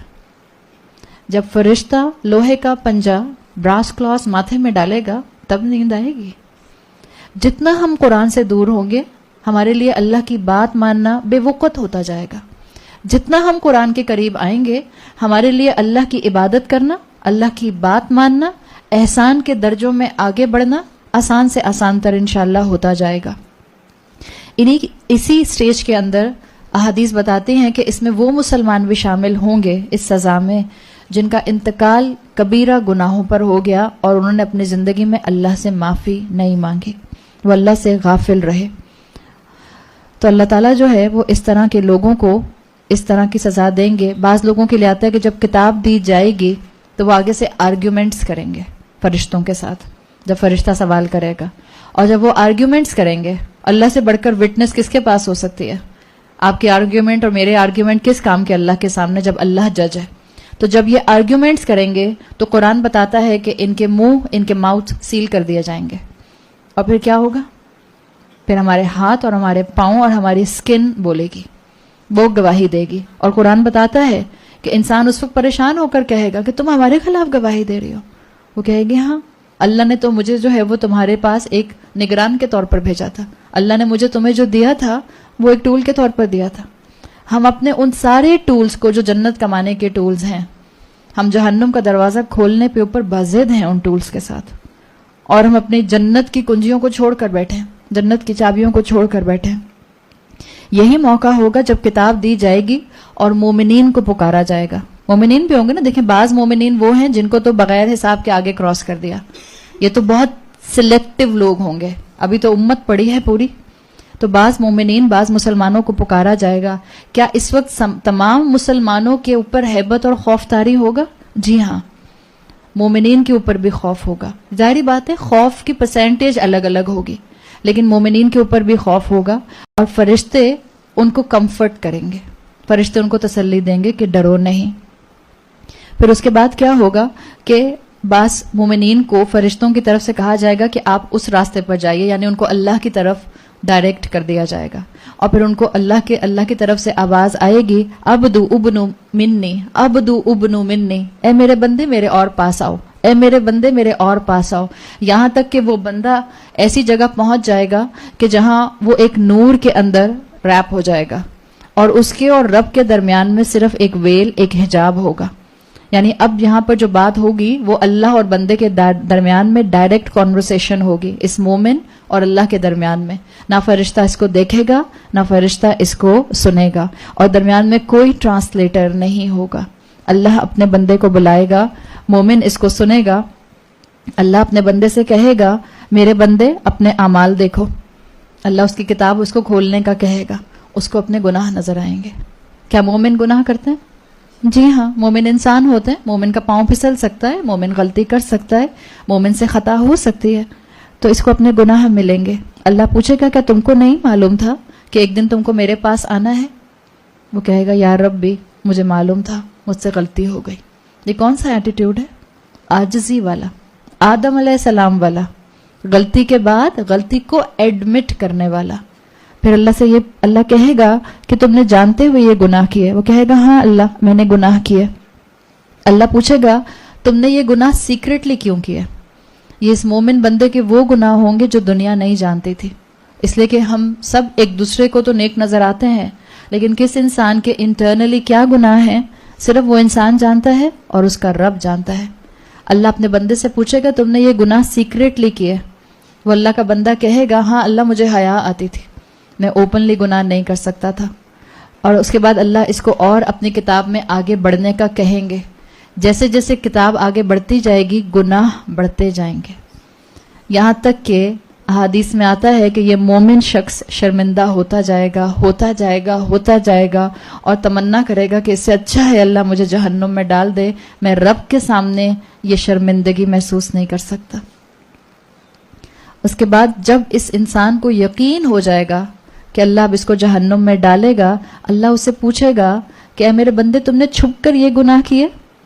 سترتھا علیک فی الدنیا, تو میں نے بھی تمہارے گناہوں کو دنیا میں چھپا لیا. میں نے دنیا والوں کے سامنے تمہارے گناہ نہیں آنے دیے, میں نے تمہیں اپنی رحمت سے ایکسپوز نہیں کیا لوگوں کے سامنے. وَيَوْمَ, اور آج, استروحا علیک, میں آج بھی تمہارے گناہوں کو چھپا لوں گا. یعنی میں تمہارے گناہ آج بھی لوگوں کے سامنے ایکسپوز نہیں کروں گا. اللہ کہے گا صفا آگے پلٹو, اس کے بعد اس کو نیکی ملے گی, پھر آگے آگے اس کی نیکیاں بڑھتی جائیں گی, اور کچھ آگے جائے گا یہ شخص تو اس کی کتاب خالی ہوگی. یہ شخص حیران ہو جائے گا کہ اس کے اعمال کہاں گئے. اللہ کی طرف سے اس کو بتایا جائے گا کہ اللہ نے اس کے اعمال جو ہیں وہ وائپ آف کر دیے, اللہ نے اس کے اعمال مٹا دیے. کیوں مٹا دیے؟ پھر اللہ اس کو ڈیفائن کرے گا. اللہ کہے گا کہ تم اپنے بھائی کی کمزوری دنیا میں جانتے تھے. ہمارے ساتھ جو انسان ہوتے ہیں وہ کمزور ہوتے ہیں نا, اور ہم کئی مرتبہ یہ بات ڈسکس کر رہے ہیں کہ اپنے جیسے انسانوں کے اوپر اتنا توکل مت کریں کہ جو توکل آپ کو رب سے کرنا چاہیے. انسانوں سے ایسی ایکسپیکٹیشنز مت کریں جو آپ کو رب سے ہونی چاہیے. اللہ اس بندے سے کہے گا تم اپنے بھائی کے عیب کو جانتے تھے, لیکن تم نے اپنے بھائی کے عیب کو چھپایا, تم نے ان پر پردہ ڈال دیا, تو آج میں تمہاری کمزوریوں پر پردہ ڈال دوں گا, اور اللہ اس کے آگے کے سارے گناہ جو ہیں وہ معاف کر دیں گے. یہ انسان جس کو یہ اس وقت بلیسنگ ملی کہ اللہ تعالیٰ نے اس کے گناہوں کو چھپایا, اس میں دو خوبیاں آپ کو نظر آ رہی ہیں جو مجھے اور آپ کو اپنی زندگی میں شامل کرنی چاہیے. ایک, لوگوں کے عیب دیکھ کر ان کو فلانٹ نہ کریں. ہم سب انسان ہیں, ہم سب میں کمزوری ہے. اگر آپ کو کسی انسان میں کوئی کمزوری نظر آتی ہے, آپ اسی انسان سے بہت محبت, بہت ہمدردی اور اللہ سے بہت دعا کرتے ہوئے اس سے بات کریں کہ دیکھو تمہیں اپنی اصلاح کی ضرورت ہے. اس لیے کہ مومن کا آئینہ ہوتا ہے, بہت محبت کے ساتھ اور بہت خلوص کے ساتھ. لیکن یہ مطلب نہیں کہ اگر آپ نے مجھ میں کوئی برائی دیکھی تو آپ اپنی میری اس برائی کو جا کے جو ہے وہ میری نیبر سے یا میری کسی دوست سے یا یہاں کسی سے ڈسکس کرنا شروع کر دیں. اپنی زندگی کی عادت بنا لیں, سامنے والے کی برائی کو کسی اور سے ڈسکس مت کریں. آج میں لوگوں کی برائیوں کو ڈھانپوں گی, اللہ قیامت کے دن میری برائیوں کو ڈھانپے گا. اور یہ خاص طور پر اخلاقی برائیوں کی بات ہو رہی ہے. اگر کوئی گناہ کرتا ہے تو اس کا گناہ آپ کو اور مجھے کسی تھرڈ پرسن کو جا کر بتانے کی ضرورت نہیں ہے. اگر آپ میں ہمت ہے اور آپ خلوص کے اس لیول پر ہیں کہ آپ اس انسان کو نصیحت کر سکتی ہیں, تو جائیے اس سے میٹھا بول بولیے اور اس کو نصیحت کیجیے. اگر آپ اور میں چاہتے ہیں کہ ہمارا انجام بھی آخرت میں ایسا ہو جس سے اللہ درگزر کا معاملہ کرے, رحمت کا معاملہ کرے, تو لوگوں کی غلطیوں پر ان کو مت پکڑیں. قرآن میں آتا ہے وَبَطَشْتُمْ جَبَّارِينَ, جب تم پکڑتے ہو تو جبار کی طرح پکڑتے ہو. مسلمان ایسا نہیں ہوتا. مسلمان لوگوں کی غلطیوں کو لیٹ گو کرنے والا ہوتا ہے. مسلمان لوگوں کی غلطیوں کو میگنیفائی نہیں کرتا, مسلمان معاف کرنے والا ہوتا ہے. مجھے اور آپ کو جبار بن کے زندگی نہیں گزارنی. اور دوسری چیز جو اس حدیث سے پتہ چلتی ہے, جو مجھے اور آپ کو اپنانے کی ضرورت ہے, اس کا یہ ہرگز مطلب نہیں ہے کہ ہم گناہ کریں. یاد رکھیں, یہاں یہ پتہ چل رہا ہے کہ اس شخص سے مومن ہونے کے باوجود گناہ تو ہوئے, لیکن اس نے ان گناہوں کو فلانٹ نہیں کیا. چھپ کر غلطی ہوئی, پاؤں پھسل گیا اکیلے میں, اس کو حیا آتی تھی کہ لوگ مجھے گناہ کرتے ہوئے نہ دیکھیں, چھپ کر غلطی کی تھی, تو اللہ نے بھی اس کے گناہوں کو لوگوں سے چھپا لیا. اس کا ہرگز یہ مطلب نہیں کہ ہم گناہ چھپ کر سکتے ہیں, یاد رکھیں. اس لیے کہ اس شخص نے استغفار کیا تھا کثرت سے. اور اللہ کے رسول صلی اللہ علیہ وسلم کی حدیث میں آتا ہے کہ قیامت کے دن جس کی کتاب میں کثرت سے استغفار مل گیا, وہ انسان کامیابی کی طرف دوڑے گا. تو کثرت سے زبان سے استغفر اللہ استغفر اللہ استغفر اللہ کہتے رہا کیجیے. تو اللہ تعالیٰ نے یہاں پر ایک تصویر کھینچی ہے کہ یہ کتابوں کے معاملے ہوں گے, اور کس کے دائیں ہاتھ میں اور کس کے بائیں ہاتھ میں کتاب ملے گی. اسی طرح سے قرآن میں ایک تصویر آتی ہے سورۃ الحاقہ کے اندر, کہ جس کے دائیں ہاتھ میں کتاب دی جائے گی اس کا بالکل وہ ایٹیٹیوڈ ہوگا. مجھے اکثر بینکس میں جو پکچرز لگی ہوتی ہیں وہ دیکھ کر خیال آتا ہے, وہ بینکس میں آپ پکچر دیکھتے ہیں نا, ایک بہت ہی سوٹڈ بوٹڈ ہینڈسم بندہ, اور اس نے جو ہے وہ ایک ہاتھ میں اپنا کوٹ پکڑا ہوا ہے اور ایک ہاتھ میں بریف کیس پکڑا ہوا ہے, اور ایک طرف سے کوٹ اڑا رہا ہے اور ایک طرف سے بریف کیس اڑا رہا ہے, جس سے اس کو خوشی میں جنت الفردوس مل گئی ہو. مجھے ہمیشہ یہ والی آیات پڑھ کے وہ تصویر دماغ میں آتی ہے. سورہ حاقہ میں آیت نمبر 19 سے 21 میں اللہ تعالیٰ نے فرمایا فَأَمَّا مَنْ أُوتِيَ كِتَابَهُ بِيَمِينِهِ, جس کی کتاب کو اس کے رائٹ ہینڈ میں دیا جائے گا, فَيَقُولُ هَاؤُمُ اقْرَءُوا کِتَابِیَهْ, وہ کہے گا آؤ دیکھو دیکھو میری کتاب دیکھو, اس میں کتنی ساری نیکیاں ہیں. إِنِّي ظَنَنْتُ انی ملاق حسابیہ, اس لیے کہ مجھے دنیا میں پتا تھا کہ ان قریب میری اکاؤنٹیبلٹی ہونے والی ہے, میرا حساب ہونے والا ہے. فَهُوَ فِي عِیشَةٍ رَاضِیَةٍ, ان قریب وہ بہترین لگژریز میں ہوگا. اور فَهُوَ آیا ہے, فا کیا بتا رہے, اللہ تعالیٰ اس کے لیے جنت کی رحمتوں کے دروازے کھولنا شروع کر دیں گے, جنت کی ہوا اس کو چھونا شروع کر دے گی. قیامت کے لیے احادیث میں آتا ہے, بعض احادیث میں, کہ قیامت کا دن 50,000 سال کا ہوگا. اور یاد رکھیں وہ 50,000 سال یہ پلانٹ ارتھ کے 24 آورز والے نہیں ہوں گے. تو جب اللہ کے رسول صلی اللہ علیہ وسلم نے یہ بتایا کہ قیامت کا دن 50,000 سال کا ہوگا, تو صحابہ بہت گھبرائے. صحابہ نے کہا یا رسول اللہ یہ تو بہت لمبا دن ہوگا. آپ نے فرمایا مومنین کے لیے اس دن کی لینتھ, اس ٹائم پیریڈ کی لینتھ ویسی ہی ہوگی جیسے کہ مومن کی ایک بہت لمبی خشوع سے پڑھنے والی نماز. تو اللہ ہمیں موقع دے رہا ہے. اللہ نے ہمارے سامنے اگر علم کھول دیا ہے, اللہ نے ہمارے سامنے کتاب رکھی ہے, تو اللہ ہمارا کوئی نعوذ باللہ دشمن نہیں ہے. اللہ ہمیں ڈپرائیو نہیں کرنا چاہتا. اللہ تو چاہتا ہے اللہ کا بندہ دنیا کی نعمتوں کو بھی انجوائے کرے اور آخرت کے انعام کو بھی بہترین طریقے سے پائے.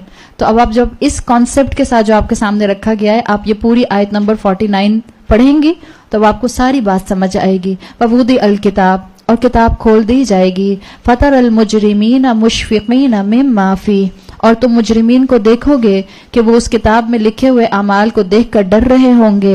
وَيَقُولُونَ, اور وہ کہیں گے یا وَيْلَتَنَا مَا لِهَذَا الْكِتَابِ, ہائے ہماری شامت یہ کیسی کتاب ہے.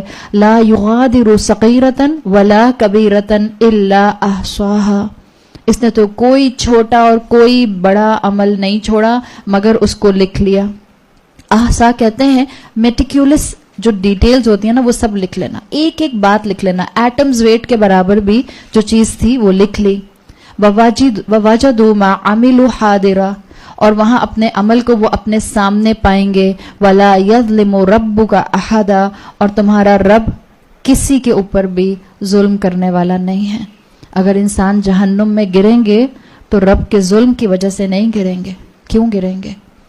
اپنے عمل کی وجہ سے, اپنے تکبر کی وجہ سے, اپنی ناشکری کی وجہ سے, اپنے فرائض سے دوری کی وجہ سے, اپنے اللہ پر یقین کی کمی کی وجہ سے. انسان کے اپنے ہاتھوں کی کمائی ہوگی جو ان کو جہنم میں گرائے گی. اب یہ آیت بہترین طریقے سے قیامت کی تصویر کھینچ رہی ہے. یہ 2-3 آیتیں 46, 47 سے 49 تک آئیں. آگے جو آیتیں آ رہی ہیں, آیت آئے گی, اب اس میں اللہ تعالیٰ ایک دم سے انسانیت کی بگننگ پر جا رہے ہیں. یہ آپ کو یہ بیک اینڈ فورتھ دنیا آخرت اس خطبے میں محسوس ہوتی ہے, اس لیے کہ اللہ تعالیٰ ایک طرف کانسیکوینسز دکھا رہے ہیں دوسری طرف اللہ تعالیٰ کہہ رہے ہیں کہ دیکھو دنیا میں ابھی بھی تم زندہ ہو, قرآن وہی پڑھ رہا ہے جو زندہ ہے. آج میری اور آپ کی آنکھ بند ہو جائے تو ہم قرآن تو نہیں پڑھ سکتے, تو جو زندہ ہے اور کتاب کو پڑھ رہا ہے اور قیامت کے منظر کو سمجھ رہا ہے, اللہ اس کو فوراً دوبارہ سے دنیا میں لاتا ہے. اس لیے کہ قرآن تصویر ہے العلم للعمل کی. علم آپ کو عمل سے جوڑتا ہے. ہمیں صرف قیامت کی انفارمیشن نہیں اکٹھی کرنی, ہمیں صرف انفارمیشن نہیں گیدر کرنی, ہمیں اس انفارمیشن سے فائدہ اٹھانا ہے, اور اس فائدہ اٹھانے کے لیے ہمیں اپنی زندگی میں واپس آنا ہوگا. تو اللہ تعالیٰ یہاں پر اب اگلی آیت میں اپنی انسانیت کی بگننگ کی طرف لے کر جا رہے ہیں. ہم نے پہلے بھی چند آیات سے پہلے ذکر کیا تھا کہ جو قریش کے سردار تھے, یہ اللہ کے رسول صلی اللہ علیہ وسلم کے پاس آ کر کہا کرتے تھے کہ جب تک خباب ابن مسعود, بلال ابن مکتوم یہ آپ کے پاس سے نہیں ہٹیں گے, ہم آپ کی بات سننے کے لیے نہیں آئیں گے. یعنی یہ تکبر کیا کرتے تھے. تو اللہ تعالیٰ اس صورت کے ذریعے اور ان آیات کے ذریعے قریش کے لوگوں کو, قریش کے سرداروں کو سنا رہے ہیں کہ آج تم اس زمین کے اوپر تکبر کرتے ہو, مگر تم پہلے تکبر کرنے والے نہیں ہو. تم سے پہلے بھی ایک انسان تھا, تم سے پہلے بھی ایک ہستی تھی جو بہت تکبر کر چکی, اور انسانیت کی بگننگ پر اس نے تکبر کیا تھا, یعنی کہ ابلیس. اور ابلیس کو ہی فالو کرتا ہے ہر انسان جس میں ایٹمز ویٹ کے برابر بھی تکبر ہوتا ہے. ایٹمز ویٹ, ایک رائی کے دانے کے برابر بھی اگر کسی کے اندر تکبر ہوگا تو وہ ابلیس کو فالو کرتا ہے. اور آپ اور میں کبھی نہیں چاہتے, آپ کو بتایا تھا کہ قیامت کے دن انسان انہی کے ساتھ اٹھایا جائے گا جن کے لائف سٹائل پر عمل کرتا ہے. آپ اور میں نہیں چاہیں گے کہ ہم شیطان کی پروجنی کے ساتھ اٹھائے جائیں, ہم شیطان کے فالوورز کے ساتھ اٹھائے جائیں. ہم چاہیں گے کہ ہم مومنین کے ساتھ اٹھائے جائیں, تو ہمیں اپنے دلوں کو تکبر سے پاک کرنا ہے. ابلیس کا مرض, ابلیس کی نافرمانی سب سے بڑی اس کا تکبر تھا, اور اس کے تکبر نے اس سے اس کا بہترین سٹیٹس چھین لیا تھا. اللہ تعالیٰ نے اس آیت میں یہی بتایا, اس لیے کہ شیطان نے یہی کہا تھا نا, جب اللہ نے اس کو سجدہ کرنے کو کہا تھا اس نے کیا کہا تھا, انا خیر من, میں تو اس سے بہتر ہوں, خلقتنی من نار و خلقتہ من طین, آپ نے اس کو مٹی سے بنایا اور مجھے آگ سے بنایا ہے. حالانکہ آپ اگر مفسرین کے آرگیومنٹس پڑھیں تو مفسرین نے اس کے اوپر بہترین آرگیومنٹس دیے ہیں. امام ابن القیم الجوزی نے تقریباً 20 آرگیومنٹس دیے ہیں کہ جس سے پتہ چلتا ہے کہ مٹی کے مقابلے میں آگ بہتر نہیں ہے, مٹی بہتر ہے. اور اب تو اگر آپ اس کو سائنٹیفکلی پروف کریں گے تو آپ کو بہت سے اس میں لاجکس مل جائیں گے. اس وقت تو یقیناً ہمارے پاس ٹائم نہیں ہے کہ ہم اس پر بات کر سکیں, لیکن شیطان کے لیے آتا ہے کہ شیطان کا یہ آرگیومنٹ اس کی انٹلیکٹ کی وجہ سے نہیں تھا. شیطان کا یہ آرگیومنٹ انا خیر من کا اس کی ایموشنل سٹیٹ کی وجہ سے تھا. اس کی, اور ایموشنز آپ کے کس کے ساتھ اٹیچ ہوتے ہیں, دماغ یا دل؟ ایموشنز دل کے ساتھ ہوتے ہیں. کبر بھی دل میں ہوتا ہے, تکبر بھی دل میں آتا ہے. یہ ساری اسپرچویلٹی کی ڈیزیزز جن کا تزکیہ کی ضرورت ہوتی ہے وہ آپ کی دل کی بیماریاں ہوتی ہیں. انسان کا آپ اپنے گناہوں میں آگے بڑھنا اصل میں اس کی دل کی بیماریوں کی وجہ سے ہوتا ہے, اس کی اخلاقی اور اس کی اسپرچول بیماریوں کی وجہ سے ہوتا ہے. اور یہی چیز شیطان کا مسئلہ تھا. شیطان کی جو انالوجی آ رہی ہے وہ آگے بیان کی جا رہی ہے آیت نمبر 50 میں. اللہ تعالیٰ نے فرمایا وَإِذْ قُلْنَا لِلْمَلَائِكَةِ اسْجُدُوا لِآدَمَ فَسَجَدُوا إِلَّا إِبْلِيسَ. اور جب ہم نے, اور اس کے ساتھ آپ کو میں نے کچھ دن پہلے بتایا تھا ایک فعل چھپا ہوا ہوتا ہے, وہ کون سا ہوتا ہے, کسی کو یاد ہے؟ وَإِذْ سے پہلے ہوتا ہے وَأُذْكُرُوا إِذْ, اذکرو ذال کے ساتھ, اور یاد کرو. جب آپ اکثر دیکھیں گی جب آپ قرآن کی تفسیر پڑھتی ہیں یا جب آپ قرآن کا ترجمہ پڑھتی ہیں تو وہاں لکھا ہوتا ہے اور یاد کرو جب.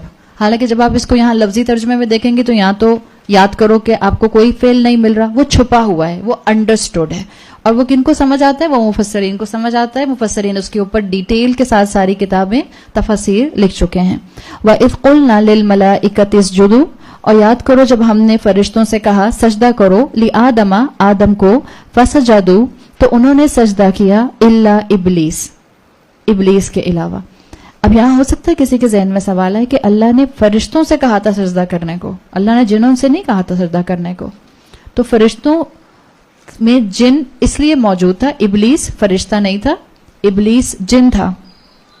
اور ابلیس فرشتوں میں انکلوڈ ہو چکا تھا اپنی 1000 سال کی عبادت کی وجہ سے. اللہ کی فرما برداری کی وجہ سے. آپ میں سے جن لوگوں نے ہمیں پچھلے سال جوائن کیا تھا سورہ فاتحہ میں، وہاں ہم نے اس کی ڈیٹیل پر کافی بات کی تھی کہ اللہ تعالیٰ نے، بعض اسکالرس کا کہنا یہ ہے جو تفاسیر میں آپ کو ملتا ہے، واللہ عالم اس کی جو ہے اوتھینٹسٹی کتنی ہے، اس لیے کہ وہ سب تفاسیر ہیں اور اس کے لیے کوئی قرآن اور سنت جو ہے وہ خاموش ہے. تو ایک آپ کی اور میرے علم کی بات ہے. اس وقت ہم نے یہ بات کی تھی کہ انسانوں کو خلیفہ بنانے سے پہلے اللہ تعالیٰ نے اس زمین کے اوپر جنوں کو خلیفہ بنایا ہوا تھا، جنوں کی خلافت تھی، اور ان جنوں کے اندر بھی سب سے نیک ابلیس تھا. جب بھی اللہ تعالیٰ نے اس کی عبادت کی وجہ سے اس کو مقام دیا تھا کہ یہ فرشتوں میں آ گیا تھا. ابلیس کے لیے کہتے ہیں ہوا کان معکم ولم یکم منہم، وہ ان کے ساتھ ہوتا تھا فرشتوں کے، لیکن ان میں سے نہیں تھا. ابلیس جو تھا وہ جن تھا. لیکن اس کا معاملہ کیا تھا؟ اس ابلیس کی عبادت کی وجہ سے مفسرین کہتے ہیں کہ اللہ نے اس کو فزیکلی بھی جنوں سے ہٹا کر فرشتوں جیسا کر دیا تھا، اور یہ اس کا اکرام تھا، یعنی اس کو اللہ نے آنر کیا تھا اس کی عبادت کی وجہ سے. اکرمہ بصورت الملائکہ، اللہ نے اس کو آنر یہ دیا تھا اس کی عبادت اور فرما برداری کا کہ اللہ تعالیٰ نے اس کو فرشتوں جیسا کر دیا تھا. اب اس کی لکس جو تھیں وہ جن جیسی نہیں تھیں، اس لیے کہ جن کے مقابلے میں فرشتہ جو ہے وہ بہتر لکس رکھتا ہے، جو آپ کو تفاسیر سے پتہ چلتا ہے. تو اللہ نے اس کو ان فرشتوں کے ساتھ شامل کر دیا تھا، اور اللہ نے کہا کہ ہم نے فرشتوں کو حکم دیا، سب نے سجدہ کیا سوائے ابلیس کے. کان من الجن، اللہ نے خود واضح کر دیا وہ تو جنوں میں سے تھا. ففسق عن امر ربی، تو اس نے نافرمانی کی اپنے رب کے حکم سے. اور اس نے نافرمانی کس بیسس پر کی تھی آپ کو بتا دیا، کوئی لاجک نہیں تھی اس کے پاس، اس کا تکبر تھا، اس کا ایموشن تھا کبر کا، جس نے اس کو اللہ سے دور کر دیا. اس شیطان کے لیے یہ آتا ہے کہ جب اللہ تعالیٰ نے آدم علیہ السلام کا جو تھا وہ فزیکل باڈی بنایا، اور اس کے لیے آپ کو پتہ چلتا ہے احادیث کے اندر کہ اللہ نے اس کو ڈرائی ہونے کے لیے کچھ عرصے کے لیے جو ہے وہ ایک جگہ پر رکھ دیا. اور جب شیطان کو موقع ملا، کیونکہ یہ تو پورے اللہ کے اس ایریا میں 7 اسکائی پر گھومتا پھرتا تھا ابلیس، جب اس کو موقع ملا تو اس نے انسان کے یہ ناک سے اندر گیا اور منہ سے اندر گیا اور پھر اس کے بعد کان سے باہر نکلا. اس لیے اسکالرز کہتے ہیں کہ جو انسان ہے وہ جن اور فرشتے سے ایسے مختلف ہے کہ جن اور فرشتے اندر سے ہالو نہیں ہیں. جیسے ہم انسان ہالو ہیں نا، ہمارے اندر جو ہے وہ سارے سسٹمز جو رکھے ہوئے ہیں وہ اندر سے ہالو ہے. ہمارا ناک کان سے کنیکٹڈ ہے، کان جو ہے وہ آنکھوں سے کنیکٹڈ ہے، سب چیزیں کنیکٹڈ ہے نا، آپ کا ENT پورا. فرشتے اور جن ایسے نہیں ہیں، فرشتے سالڈ سبسٹنس ہیں، جن سالڈ سبسٹنس ہے. تو شیطان کو لگا یہ کیا بنایا اللہ نے، اور جب اس کے بعد مور اوور اللہ نے اس کے اندر روح ڈالی، فنفخت فیہ من روحی، آدم علیہ السلام کے اندر جب اللہ نے روح ڈالی اور جب اللہ نے فرشتوں کو حکم دیا کہ اس کو سجدہ کرو، تو اس کو تو بہت ہی ریڈیکولس بات لگی.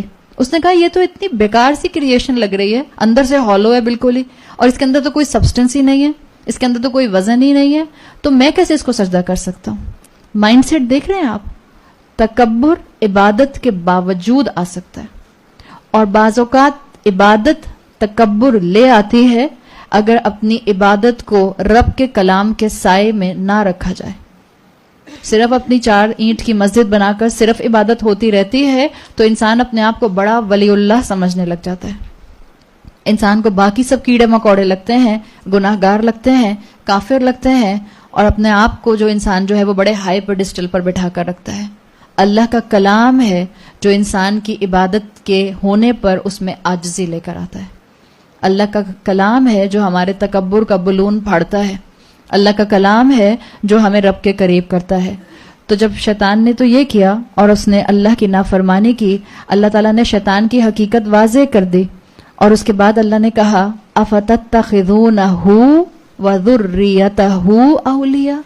اللہ کا شکوہ ہے کہ اتنا نافرمان تھا ابلیس، اور اس نے تو اللہ سے کہا تھا کہ اللہ مجھے مہلت دے، میں ان کو اس وقت تک بہکاؤں گا آپ کے سیدھے راستے سے جب تک کہ آپ ان کو دوبارہ نہیں اٹھائیں گے، یعنی قیامت تک. تو اللہ کا شکوہ ہے اس شیطان کو تم نے اللہ کو چھوڑ کر اپنا ولی بنا لیا. افتتخذونہ، تو تم نے اس کو بنا لیا. آفا آیا ہے، انسان بار بار شیطان کے وسپرز کا شکار ہوتا ہے، اور اللہ کا گلہ ہے افتتخذونہ وذریتہ اولیاء من دونی وہم لکم عدو بئس للظالمین بدلا. حالانکہ یہ دونوں جو ہیں، یہ شیطان اور اس کی ذریت تمہارے لیے دشمن ہے کتنا برا بدلہ ہے ظالموں کا، کتنا برا بدلہ ہے اس انسان کا جو اپنے لیے خود انسان اللہ کی ولایت چھوڑ کر اللہ کا الائے بننے کی بجائے شیطان کا الائے بن جائے، شیطان کو اپنا ایڈوائزر بنا لے، شیطان کو اپنا دوست بنا لے۔ اللہ نے واضح کر دیا، دیکھو شیطان تمہارا دوست نہیں ہے، شیطان انسان سے نفرت کرتا ہے۔ اگر ہمیں یہ یقین آ جائے تو ہم اپنے آپ کو گناہوں کی طرف بڑھنے کے باوجود روک لیں۔ قدم اٹھ سکتا ہے، قدم بڑھ سکتا ہے۔ عقل مند انسان وہ ہے جو قدم اٹھتے پر یا قدم آگے بڑھانے پر اللہ سے اپنے آپ کو دوبارہ سے جوڑ لے، لیکن یہ توفیق اسی کو ملتی ہے جو کنٹینیوسلی قرآن کے سائے میں بیٹھا ہوتا ہے، جو کنٹینیوسلی انذار اور تبشیر سن رہا ہوتا ہے، جو کنٹینیوسلی شیطان کی حقیقت کو سمجھنے کی قرآن اور احادیث کی روشنی میں فکر کر رہا ہوتا ہے۔ شیطان نفرت کرتا ہے آدم کی اولاد سے، آدم کی اولاد سے، یاد رکھیں۔ ہاں، مومن سے ڈبل نفرت کرتا ہے، ادروائز وہ ہر انسان سے نفرت کرتا ہے۔ آپ سوچیں، وہ ہستی، وہ شیطان جو کہ نیو بورن بچے کو، اتنا چھوٹا سا معصوم سا بیچارہ بے بس سا، اس کو بھی آ کے پوک کرتا ہے اور رلاتا ہے اس کو بھی۔ وہ حدیث میں آتا ہے کہ اس کی ریبس میں آ کے پوک کرتا ہے، اس کو چھیڑتا ہے یوں یوں کر کے۔ آپ سوچیں، آپ بچے کو ایسے چھیڑیں گے تو بچہ رونا شروع کر دیں، تو آپ اس کو زور زور سے یوں یوں انگلیاں ڈالنا شروع کر دیں اس کے اسٹمک میں تاکہ وہ رونا شروع کر دے۔ آپ نفرت کا اندازہ کریں، وہ جو معصوم سے بچے سے بھی ایسی نفرت کرتا ہے کہ اس کو بھی پوک کرتا ہے، آ کے رلا کے چھوڑتا ہے اس کو بھی، باقی انسانوں کا وہ کیا حال کرتا ہوگا۔ شیطان ہمیں نفرت کے ساتھ گناہوں کی طرف لے کر آتا ہے، لیکن بہت اچھا دوست بن کے۔ آستین کا سانپ ہے شیطان۔ جب آپ کو گناہ کے فائدے نظر آنا شروع ہو جائیں، سمجھ لیں شیطان آپ پر سوار ہے۔ یاد رکھیے یہ بات، کسی بھی گناہ نافرمانی کے فائدے نظر آئیں یا اللہ کی بات جہاں اللہ نے فرض کی ہے اس کو چھوڑنے کے فائدے نظر آنا شروع ہو جائیں، سمجھ لیجئے شیطان آپ پر مسلط ہو چکا ہے۔ کثرت کے ساتھ اللہ کی پناہ میں آنے والی دعائیں پڑھیے، کثرت کے ساتھ قرآن پڑھیے، کثرت کے ساتھ نمازیں پڑھیے، کثرت کے ساتھ تسبیحات کیجیے۔ اور ہمیں اپنے بچوں کو کتنی کثرت سے قرآن کے ساتھ بٹھانے کی ضرورت ہے۔ ہمارے بچے قرآن کے احکامات پر ڈینائل پر ہوتے ہیں بعض اوقات، اور کھل کر ڈینائی کر رہے ہوتے ہیں۔ اصل میں آپ کا بچہ نہیں ہوتا جو بول رہا ہوتا ہے، کون ہوتا ہے وہ؟ شیطان ہوتا ہے۔ اور یاد رکھیں شیطان جن ہے۔ ہمیں لگتا ہے جب جن آتا ہے تو منہ سے جھاگ نکلتا ہے، الٹے الٹے جھاڑو مارنے پڑتے ہیں۔ ہم سب پر جن ہے شیطان کی شکل میں۔ اپنے ان جنوں کو پہچانے، ہم ان جنوں کو پہچاننے کی کوشش کرتے ہیں جو ہمارے سائیکولوجیکل جن زیادہ ہیں۔ جنوں کا انکار نہیں کوئی کر رہا، لیکن اس جن کی زیادہ فکر کریں جو جن ہمارے کان میں اللہ کی بات ماننے کے خلاف وسوسے ڈالتا ہے۔ جس وقت آپ کو محسوس ہو کہ وہ آپ کو گناہ کا فائدہ بتا رہا ہے اور اللہ کی بات نہ ماننے کے لیے آپ کو کمپرومائز کرنے کی طرف لے کر جا رہا ہے، اپنے آپ کو یقین دلائیے کہ یہ آپ نہیں ہیں، یہ شیطان ہے۔ مومن کی کیٹیگری سمعنا و اطعنا، سمپل از دیٹ۔ ہم نے سنا اور ہم نے اطاعت کی۔ مومن کی زندگی کا tag line we listen and we obey, شریعت کے ساتھ۔ وی لسن اینڈ وی اوبے خاندان کے ساتھ نہیں۔ ہاں، جہاں جہاں خاندان شریعت سے نہیں ٹکرائے گا الحمدللہ we listen and we will obey them. جہاں جہاں شوہر کی بات شریعت سے نہیں ٹکرائے گی we will listen and we will obey ہم۔ جہاں جہاں اولاد کی خواہشات شریعت سے نہیں ٹکرائیں گی we will listen and we will obey them. جہاں جہاں فیشن شریعت سے نہیں ٹکرائے گا we will listen and we will follow it. لیکن شریعت سے ٹکرا رہا ہے، اس کا مطلب ہے شیطان سوار ہے۔ آپ کو اور مجھے خود کانشیس ہونے کی ضرورت ہے۔ اللہ تعالیٰ نے ابلیس کو بھی موقع دیا تھا کہ وہ واپس پلٹ آئے، لیکن ابلیس واپس نہیں پلٹا، اس نے توبہ نہیں کی۔ ابلیس آپ کا اور میرا ہاتھ پکڑ کے گناہ میں نہیں لے کے جاتا۔ ابلیس آپ کی اور میرے سروں سے اسکارف نہیں اتارتا۔ ابلیس آپ کی اور میرے چہروں سے نقاب نہیں ہٹاتا۔ ابلیس آپ کو اور مجھے پکڑ کے جو ہے وہ برتھ ڈے پارٹیز میں اور مہندی اور مائیوں میں اور کوریوگرافکس کے اندر ڈانس پارٹیز میں نہیں لے کر جاتا۔ چل کر تو ہم خود جاتے ہیں، وہ تو ہمارے دل میں بس ایک تھاٹ ڈالتا ہے۔ ڈپینڈ کرتا ہے کس نے اس کو کتنی امپاورمنٹ دی ہوئی ہے۔ ایک گناہ کا خیال ڈالتا ہے، اور پھر یہ انسان اگر اس گناہ کے خیال کو پالتا رہے، گرو کرتا رہے، تو پھر کیا ہوتا ہے کہ یہ انسان اپنے لمس کے ساتھ گناہ کرتا ہے۔ ابلیس نے بھی تو یہی کیا تھا، اس کے دل میں اس کی عبادت کا تکبر تھا، اس کے دل میں باقی جنات کی سپیشیز میں سے اس کے ایلیویٹ ہو جانے کی وجہ سے اس میں تکبر آ گیا تھا۔ وہ دل کا تکبر مینیفیسٹ ہوا ہے عمل میں جب اللہ نے سجدے کا حکم دیا۔ ہمارے بھی دلوں میں تکبر ہو سکتا ہے، تو کیسے پتہ چلے گا ہمارے دل میں تکبر ہے؟ بعض لوگ کہتے ہیں پلیز بتائیں میں کیسے پتہ چلاؤں کہ میرے دل میں تکبر ہے؟ See your life in side out. آپ خود دیکھیں، اپنے دن رات کے اعمال دیکھیے، اپنی پرائرٹیز دیکھیے، اللہ کی بات ماننے کے لیے اپنا اسٹرینتھ اور ایمان کا لیول دیکھیے، آپ کو خود پتہ چل جائے گا آپ میں تکبر ہے یا نہیں ہے۔ انسان شیطان بھگاتا رہتا ہے انسان کو خواہشات کے پیچھے، تاکہ انسان جو ہے وہ آہستہ آہستہ اللہ سے دور ہوتا جائے۔ اور قرآن میں آتا ہے آیت کا مفہوم کہ جب انسان کے دل میں شیطان کی ڈالی ہوئی وسوسے اور وسپرز آتے ہیں، سب سے پہلی چیز جو انسان کی زندگی میں ہوتی ہے، انسان نمازوں سے دور ہونے لگ جاتا ہے۔ اگر آج ہماری اولادیں نمازوں سے دور ہیں، اگر آج مسلمان امت نمازوں سے دور ہے، اگر آج ہمارے رشتہ دار نمازوں سے دور ہیں، اس کا مطلب ہے کہ ان کے دلوں میں شیطان نے ڈیرا جمایا ہوا ہے۔ دس از اے سمپل ایکویشن۔ تو آپ اور میں ان کو جنوں کے حوالے کر دیں گے؟ کسی پر جن چڑھتا ہے تو کیا کرتے ہیں آپ لوگ؟ اللہ نہ کرے اسے جن چڑھ جائے، مارتے ہیں؟ اچھا،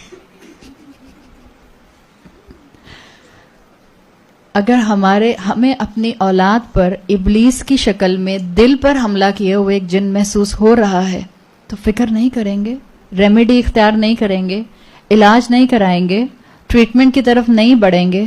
ان کی زندگی میں آپ کے وقت کی ضرورت ہے، ان کی زندگی میں قرآن کی ضرورت ہے، ان کی زندگی میں نصیحت کی ضرورت ہے، ان کی زندگی میں اچھی کمپنی لانے کی ضرورت ہے۔ اور یہ کام مجھے اور آپ کو کرنا پڑے گا، اور یہ کام اوور نائٹ نہیں ہوتا، جلدی مت تھک جائیے گا۔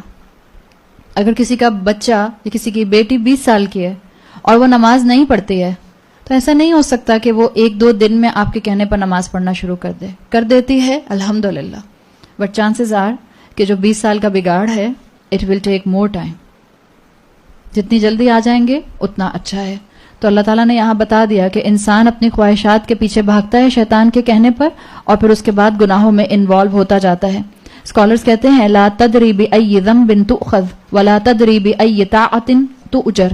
وہ کہتے ہیں تم نہیں جانتے کہ تمہارا کون سا گناہ تم کو ہلاک کر دے، اور تم نہیں جانتے کہ تمہاری کون سی نیکی تم کو جنت میں لے جائے۔ ابلیس نے ہزاروں سال عبادت کی، ایک نافرمانی اس کو جہنمی بنانے کے لیے کافی تھی، ایک نافرمانی اس کو اللہ کی نظر سے گرانے کے لیے کافی تھی۔ تو پلیز کبھی اپنے کسی گناہ کو معمولی مت سمجھیے۔ اچھا بس میں یہ تو کرتی ہوں نا، باقی تو میں صحیح کرتی ہوں۔ آپ کو کیا گارنٹی ہے کہ یہ ایک گناہ آپ کی زندگی پر حاوی نہیں ہو جائے گا؟ من کسب سیئۃ، جس کسی نے ایک غلطی کمائی، وَأَحَاطَتْ بِهِ خَطِیئَتُهُ، اور اس کی خطا نے، اس کے گناہ نے اس کو احاطہ کر لیا۔ کسی گناہ کو معمولی سمجھ کر کنٹینیو مت کیجیے، اور کسی نیکی کو معمولی سمجھ کر اگنور مت کیجیے۔ اللہ نے تو اس شخص کو بھی بخش دیا تھا جس شخص نے راستے سے نقصان دہ چیز کو ہٹایا تھا۔ اللہ نے تو اس شخص کو بھی بخش دیا تھا جس شخص نے پیاسے کتے کو پانی پلایا تھا۔ کسی نیکی کو معمولی سمجھ کر مت چھوڑیے۔ آپ کو لگتا ہے کہ نیکی معمولی ہے، کوئی بڑی نیکی کروں گی، کوئی بات نہیں، کیا معلوم بڑی نیکی کی مہلت ملتی ہے کہ نہیں ملتی۔ مسکرا کر دیکھنا نیکی، جھگڑوں کو ڈیفیوز کر دینا نیکی، ایک دوسرے کو ان کے حقوق دے دینا نیکی، نرمی سے بات کرنا نیکی، سامنے والے کے غصے کے اوپر صبر کرنا بہت بڑی نیکی، بہت بڑی نیکی۔ یہ چھوٹی چھوٹی چیزیں ہیں جو مجھے اور آپ کو انشاءاللہ اللہ کے قریب کریں گی۔ ورنہ کیا ہوتا ہے اگر ہم ہر ایک نیکی کو چھوڑ کر گناہوں کی زندگی کو اپناتے ہیں تو اللہ کیا کرتا ہے؟ نختم علی قلوبکم، اللہ دلوں کو سیل کر دیتا ہے، اللہ دلوں پر مہر لگا دیتا ہے، اور اللہ نہ کرے کہ ایسا وقت آئے کہ ہمارے دلوں پر مہلت لگ جائے۔ یہاں آیا افتتخذونہ وذریتہ، تم شیطان کو اور اس کی ذریت کو اولیاء بناتے ہو. ابن تیمیہ کہتے ہیں, شیخ الاسلام ابن تیمیہ, وہ کہتے ہیں کہ جو شیطان ہے اس کے لیے اللہ نے اس کو ایکسٹرا آرڈنری عمر دی ہے. شیطان کو موت نہیں آئی جب سے اب تک, جب سے بنا ہے انسانوں سے بھی پہلے سے اور ہزاروں سال اس سے پہلے سے تھا. اس کے بعد اس نے آدم علیہ السلام کو سجدہ نہ کر کے نافرمانی کی. انٹل ناؤ اب تک زندہ ہے اللہ کی دی ہوئی اجازت سے, اور اس کی نسل چل رہی ہے آگے, اس کی پروجنی ہے. اور امام ابن تیمیہ کہتے ہیں کہ اللہ نے اس کی جو پروجنی بنائی ہے اس میں اس نے اپوائنٹ کیے ہوئے ڈپارٹمنٹس میں اپنے بچے. ایک بچے کا کام ہے قتل کا ڈپارٹمنٹ سنبھالنا, ایک بچے کا کام ہے ساس بہو میں جھگڑا کرانا, اس کے ایک بچے کا کام ہے شوہر اور بیوی میں جھگڑا کروانا, اور وہ بچہ اس کو سب سے زیادہ پسند ہے, معلوم ہے نا آپ کو. ایک بچے کا کام ہے معاشرے میں فساد ڈیولپ کرنا. تو اس نے اپنی پروجنی کو مختلف ڈپارٹمنٹس میں ڈیوائڈ کیا ہوا ہے. بڑا ٹائم مینجمنٹ سکلز ہیں اس کے پاس. آپ دیکھیں ایسے ہوا میں تکے نہیں چھوڑتا, پوری پلاننگ کے ساتھ حملہ کرتا ہے انسانیت کے اوپر. اور جب اتنی پلاننگ کے ساتھ اور اتنی بڑی اسٹینڈنگ آرمی کے ساتھ حملہ کرتا ہے تو پھر آپ کو اور مجھے بھی کتنی پلاننگ کرنی ہوگی اپنے سیلف ڈیفنس کی, کتنی بڑی پلاننگ کرنی ہوگی اپنے گھر کو شیطان کے حملوں سے بچانے کی, کتنی کوشش کرنی ہوگی معاشرے میں اسلام کو پروموٹ کرنے کی اور شیطان کے وسوسوں سے دور کرنے کی. تو مسلمان غافل کیسے ہو سکتے ہیں؟ مسلمان اپنی 4 اینٹ کی مسجد میں کیسے بس زندگی گزار سکتے ہیں؟ مسلمان بچے, مسلمان یوتھ یہ کیسے کہہ سکتے ہیں مجھے کسی کی پرواہ نہیں ہے, I just have my feelings, I just want my things. آج ہمارے بچے یہ بولتے ہیں. کون ان کی غلطیوں کو ٹھیک کرے گا؟ ماں. باپ بھی کریں گے, لیکن میرے سامنے کسی کا باپ نہیں بیٹھا اس وقت, مائیں کریں گی. ہاں یقیناً یہ کام دونوں کا ہے, دونوں کے بہترین انڈرسٹینڈنگ اور کمبینیشن سے یہ کام ہوگا. لیکن یہ کام اس وقت ہوگا جب ہمیں درد ہوگا. ہمارے بچوں کے اوپر شیطان کی یلغار ہے. آپ کو جتنا مضبوط حملہ آور آپ کے اوپر آ رہا ہوتا ہے آپ کو اتنا مضبوط اپنا ڈیفنس کرنا ہوتا ہے. تب ابھی سے کوشش کریں کہ اللہ تعالیٰ ہمیں اس رمضان کے مہینے میں توفیق دیں کہ ہم بہترین طریقے سے باقی 11 مہینے میں اللہ کی نافرمانی سے بچیں اور شیطان سے اپنے آپ کو دور رکھیں. بعض اسکالرز نے بہت خوبصورتی سے شیطان اور آدم علیہ السلام کے جو گناہ تھے اس میں کمپیریزن کیا ہے. یہ جو سٹوری ہے پوری آدم اور ابلیس کی, اس میں جیسے ابلیس سے غلطی ہوئی تھی تو کیا غلطی آدم علیہ السلام سے بھی ہوئی تھی؟ آدم علیہ السلام سے بھی ہوئی تھی. اس لیے کہ اس کہانی میں سجدہ کرنے کا ابلیس کو کہا گیا تھا اور پھل نہ کھانے کا آدم علیہ السلام کو کہا گیا تھا. جہاں جنت میں ٹریلینز آف ٹریلینز درخت ہیں, اللہ نے کہا تھا جہاں سے چاہو کھاؤ, جہاں سے چاہو کھاؤ, بس اس ایک درخت کے پاس مت آنا. اس کو پن پوائنٹ کر کے آدم علیہ السلام کو بتایا گیا تھا. آدم علیہ السلام نے کیا کیا؟ آدم علیہ السلام نے اسی سے کھایا. تو غلطی تو آدم علیہ السلام سے بھی ہوئی تھی, لیکن ان ابلیس کی غلطی میں اور آدم علیہ السلام کی غلطی میں زمین آسمان کا فرق تھا. تو اسکالرز نے وہ فرق بتائے ہیں, وہ 5 فرق. وہ کہتے ہیں کہ آدم علیہ السلام نے جو گناہ کیا تھا پھل کھانے کا, اللہ کی نافرمانی کرنے کا, وہ ان کی خواہش کی وجہ سے ہوا تھا. اس لیے کہ شیطان نے کہا تھا اگر تم پھل کھا لو گے تو تمہیں فرشتوں والی زندگی مل جائے گی. حالانکہ ٹیکنیکلی اسپیکنگ اللہ تعالیٰ نے تو فرشتے کو سجدہ کرنے کو آدم کو کہا تھا, تو آدم علیہ السلام کو فرشتے والی زندگی کیوں چاہیے تھی؟ لیکن جب شیطان کا وسوسہ آتا ہے تو آدم علیہ السلام جیسا انسان بھی بہک گیا تھا. تو آدم علیہ السلام کی جو غلطی تھی وہ خواہش کی وجہ سے تھی. ابلیس کی غلطی, ابلیس کا گناہ آؤٹ آف جیلسی تھا, اس لیے کہ اس نے اللہ سے کہا تھا کہ اللہ میں ان کو بہکاؤں گا. دوسرا ڈفرنس جو وہ بتاتے ہیں یا کمپیریزن, وہ کہتے ہیں آدم علیہ السلام نے گناہ کر کے معافی مانگی اور ابلیس نے گناہ کر کے اس کو جسٹیفائی کیا. آج جو گناہ کرتا ہے اور اس کو جسٹیفائی کرتا ہے, آئی ڈونٹ تھنک سو ایسا ہوتا ہے, میں ٹھیک کر رہی ہوں, یہ جسٹیفائی کرنا ہے. ابلیس نے اپنے گناہ کو جسٹیفائی کیا تھا, جو آج کرے گا وہ ابلیس کو فالو کرتا ہے. آدم علیہ السلام کا گناہ ان کی کمزوری کی وجہ سے تھا, بہک گئے تھے نا. ابلیس کا گناہ اس کے اصرار کی وجہ سے تھا, آؤٹ آف اصرار, اس لیے کہ اس نے کہا تھا میں بہکاؤں گا, وہ ڈٹرمنٹ تھا کہ وہ انسان کو بہکائے گا, پلان کر کے اس نے بہکایا تھا. اور اگر آپ یہ پوری سٹوری پڑھیں تفاسیر کے اندر, حضرت آدم کی اور ابلیس کی، تو آپ کو پتا چلے گا کہ وہ کبھی کسی فارم میں آتا تھا، کبھی کسی فارم میں آتا تھا، کئی دن کے بعد کامیاب ہوا تھا وہ آدم علیہ السلام کو یہ عمل کروانے کے لیے پلان کر کے اس نے یہ گناہ کیا تھا، جبکہ آدم علیہ السلام کا قدم بھٹک گیا تھا۔ فورتھ کمپیریزن اسکالرز بتاتے ہیں کہ آدم علیہ السلام کا جو گناہ تھا وہ ایک آؤٹ سورس وسوسے کی وجہ سے تھا، آؤٹ سائڈ فیکٹر کی وجہ سے تھا، شیطان نے وسوسہ ڈالا تھا نا، جبکہ ابلیس کا جو گناہ تھا وہ پلان کر رہا تھا، وہ جو آتا ہے قرآن میں انظرنی الی یوم یبعثون، وہ پورا پلاننگ کے ساتھ آیا تھا۔ پھر پانچواں ڈفرنٹ اسکالرز بتاتے ہیں کہ آدم علیہ السلام اور ابلیس میں فرق کیا تھا، یہ کمپیریزن۔ آدم علیہ السلام گناہ کرنے کے بعد بھی کیا توحید پڑھی تھے؟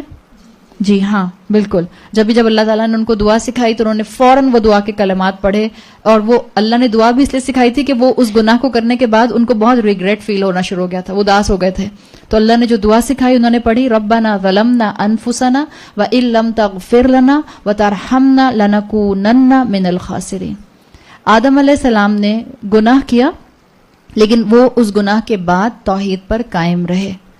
ابلیس ایک گناہ کر کے، سجدہ نہ کر کے توحید سے ہٹ گیا تھا۔ تو یہ جو آدم علیہ السلام اور یہ ابلیس کا قصہ ہے، اس میں آپ کی اور میرے لیے بہت سبق ہیں، اور اللہ کا شکوہ ہے، بس میں یہ 4-5 باتیں آپ کے سامنے رکھ دوں۔ اللہ کا شکوہ ہے کہ افتتخذونہ، اللہ نے تم کو کریٹ کیا اور تم شیطان کو اپنا ولی بناتے ہو۔ اللہ تم سے محبت کرتا ہے، شیطان تم سے نفرت کرتا ہے، پھر بھی اس کو ولی بناتے ہو۔ اللہ تمہارے لیے خیر چاہتا ہے، شیطان تمہارا خیر نہیں چاہتا، وہ تمہیں الٹیمیٹلی کہاں گرانا چاہتا ہے؟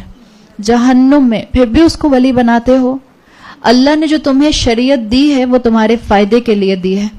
شیطان تمہیں ان کاموں کا انسینٹیو دیتا ہے جو تمہیں دنیا اور آخرت دونوں میں نقصان پہنچائیں گے، پھر بھی اس کو اپنا ولی بناتے ہو۔ شیطان جو ہے وہ تم کو جنت میں نہیں لے جانا چاہتا، کہاں لے جانا چاہتا ہے؟ اللہ تم کو جنت میں لے جانا چاہتا ہے، پھر بھی اللہ کو چھوڑ کر شیطان کو ولی بناتے ہو۔ اللہ بندے کو کبھی اکیلا نہیں چھوڑتا، شیطان جب ایک کو گناہ میں انوالو کر دیتا ہے چھوڑ دیتا ہے، قیامت کے دن سب کو چھوڑ دے گا جتنے بھی اس کے فالوورز تھے، اور کہے گا اللہ سے، اللہ میں نے تھوڑی کہا تھا، انہوں نے خود ہی کیا تھا۔ اور پھر لوگ کہیں گے اللہ اس کا وعدہ سچا نہیں تھا، جھوٹا تھا۔ اللہ کہتا ہے تم پھر بھی اس کو اپنا ولی بناتے ہو۔ اللہ رحمان ہے، ابلیس ایول ہے، پھر بھی بائی چوائس ابلیس کی قدم پر چلتے ہو، اس کے فٹ سٹیپس کو مانتے ہو۔ اللہ اصل میں پاورفل ہے، اللہ کے مقابلے میں شیطان کمزور ہے، پھر بھی ابلیس کو اپنا ولی بناتے ہو۔ اللہ کا ہر معاملہ پورا ہونے والا ہے، اللہ کا ہر وعدہ سچا ہے، ابلیس کا ہر وعدہ جھوٹا ہے، پھر بھی اس کو ولی بناتے ہو۔ تو آپ کی اور میرے پاس کوئی ریزن نہیں ہے کہ آپ اور میں زندگی میں اللہ کی بات کو چھوڑ کر، قرآن کی بات کو چھوڑ کر شیطان کی ڈالی ہوئی خواہشات پر عمل کرنا شروع کر دیں۔ اللہ تعالیٰ میرے اور آپ کے لیے اس زندگی کو با مقصد بنانا جو ہے وہ آسان بنا دے۔ اللہ ہمیں اپنی محبت کے سائے میں اور اپنی رحمتوں کے سائے میں ہمیشہ رکھے۔ اللہ ہمارے لیے اس کلام کو لیونگ میریکل بنا دے۔ اللہ ہمیں توفیق دے کہ ہم اس کلام کو اپنے عمل میں ڈھال سکیں۔ اللہ ہم سے علم کا آسان حساب لے۔ اللہ تعالیٰ ہمیں قیامت کے دن ان لوگوں میں شامل فرما جن کو بغیر حساب کتاب کے جنت میں داخل فرما دیا جائے گا۔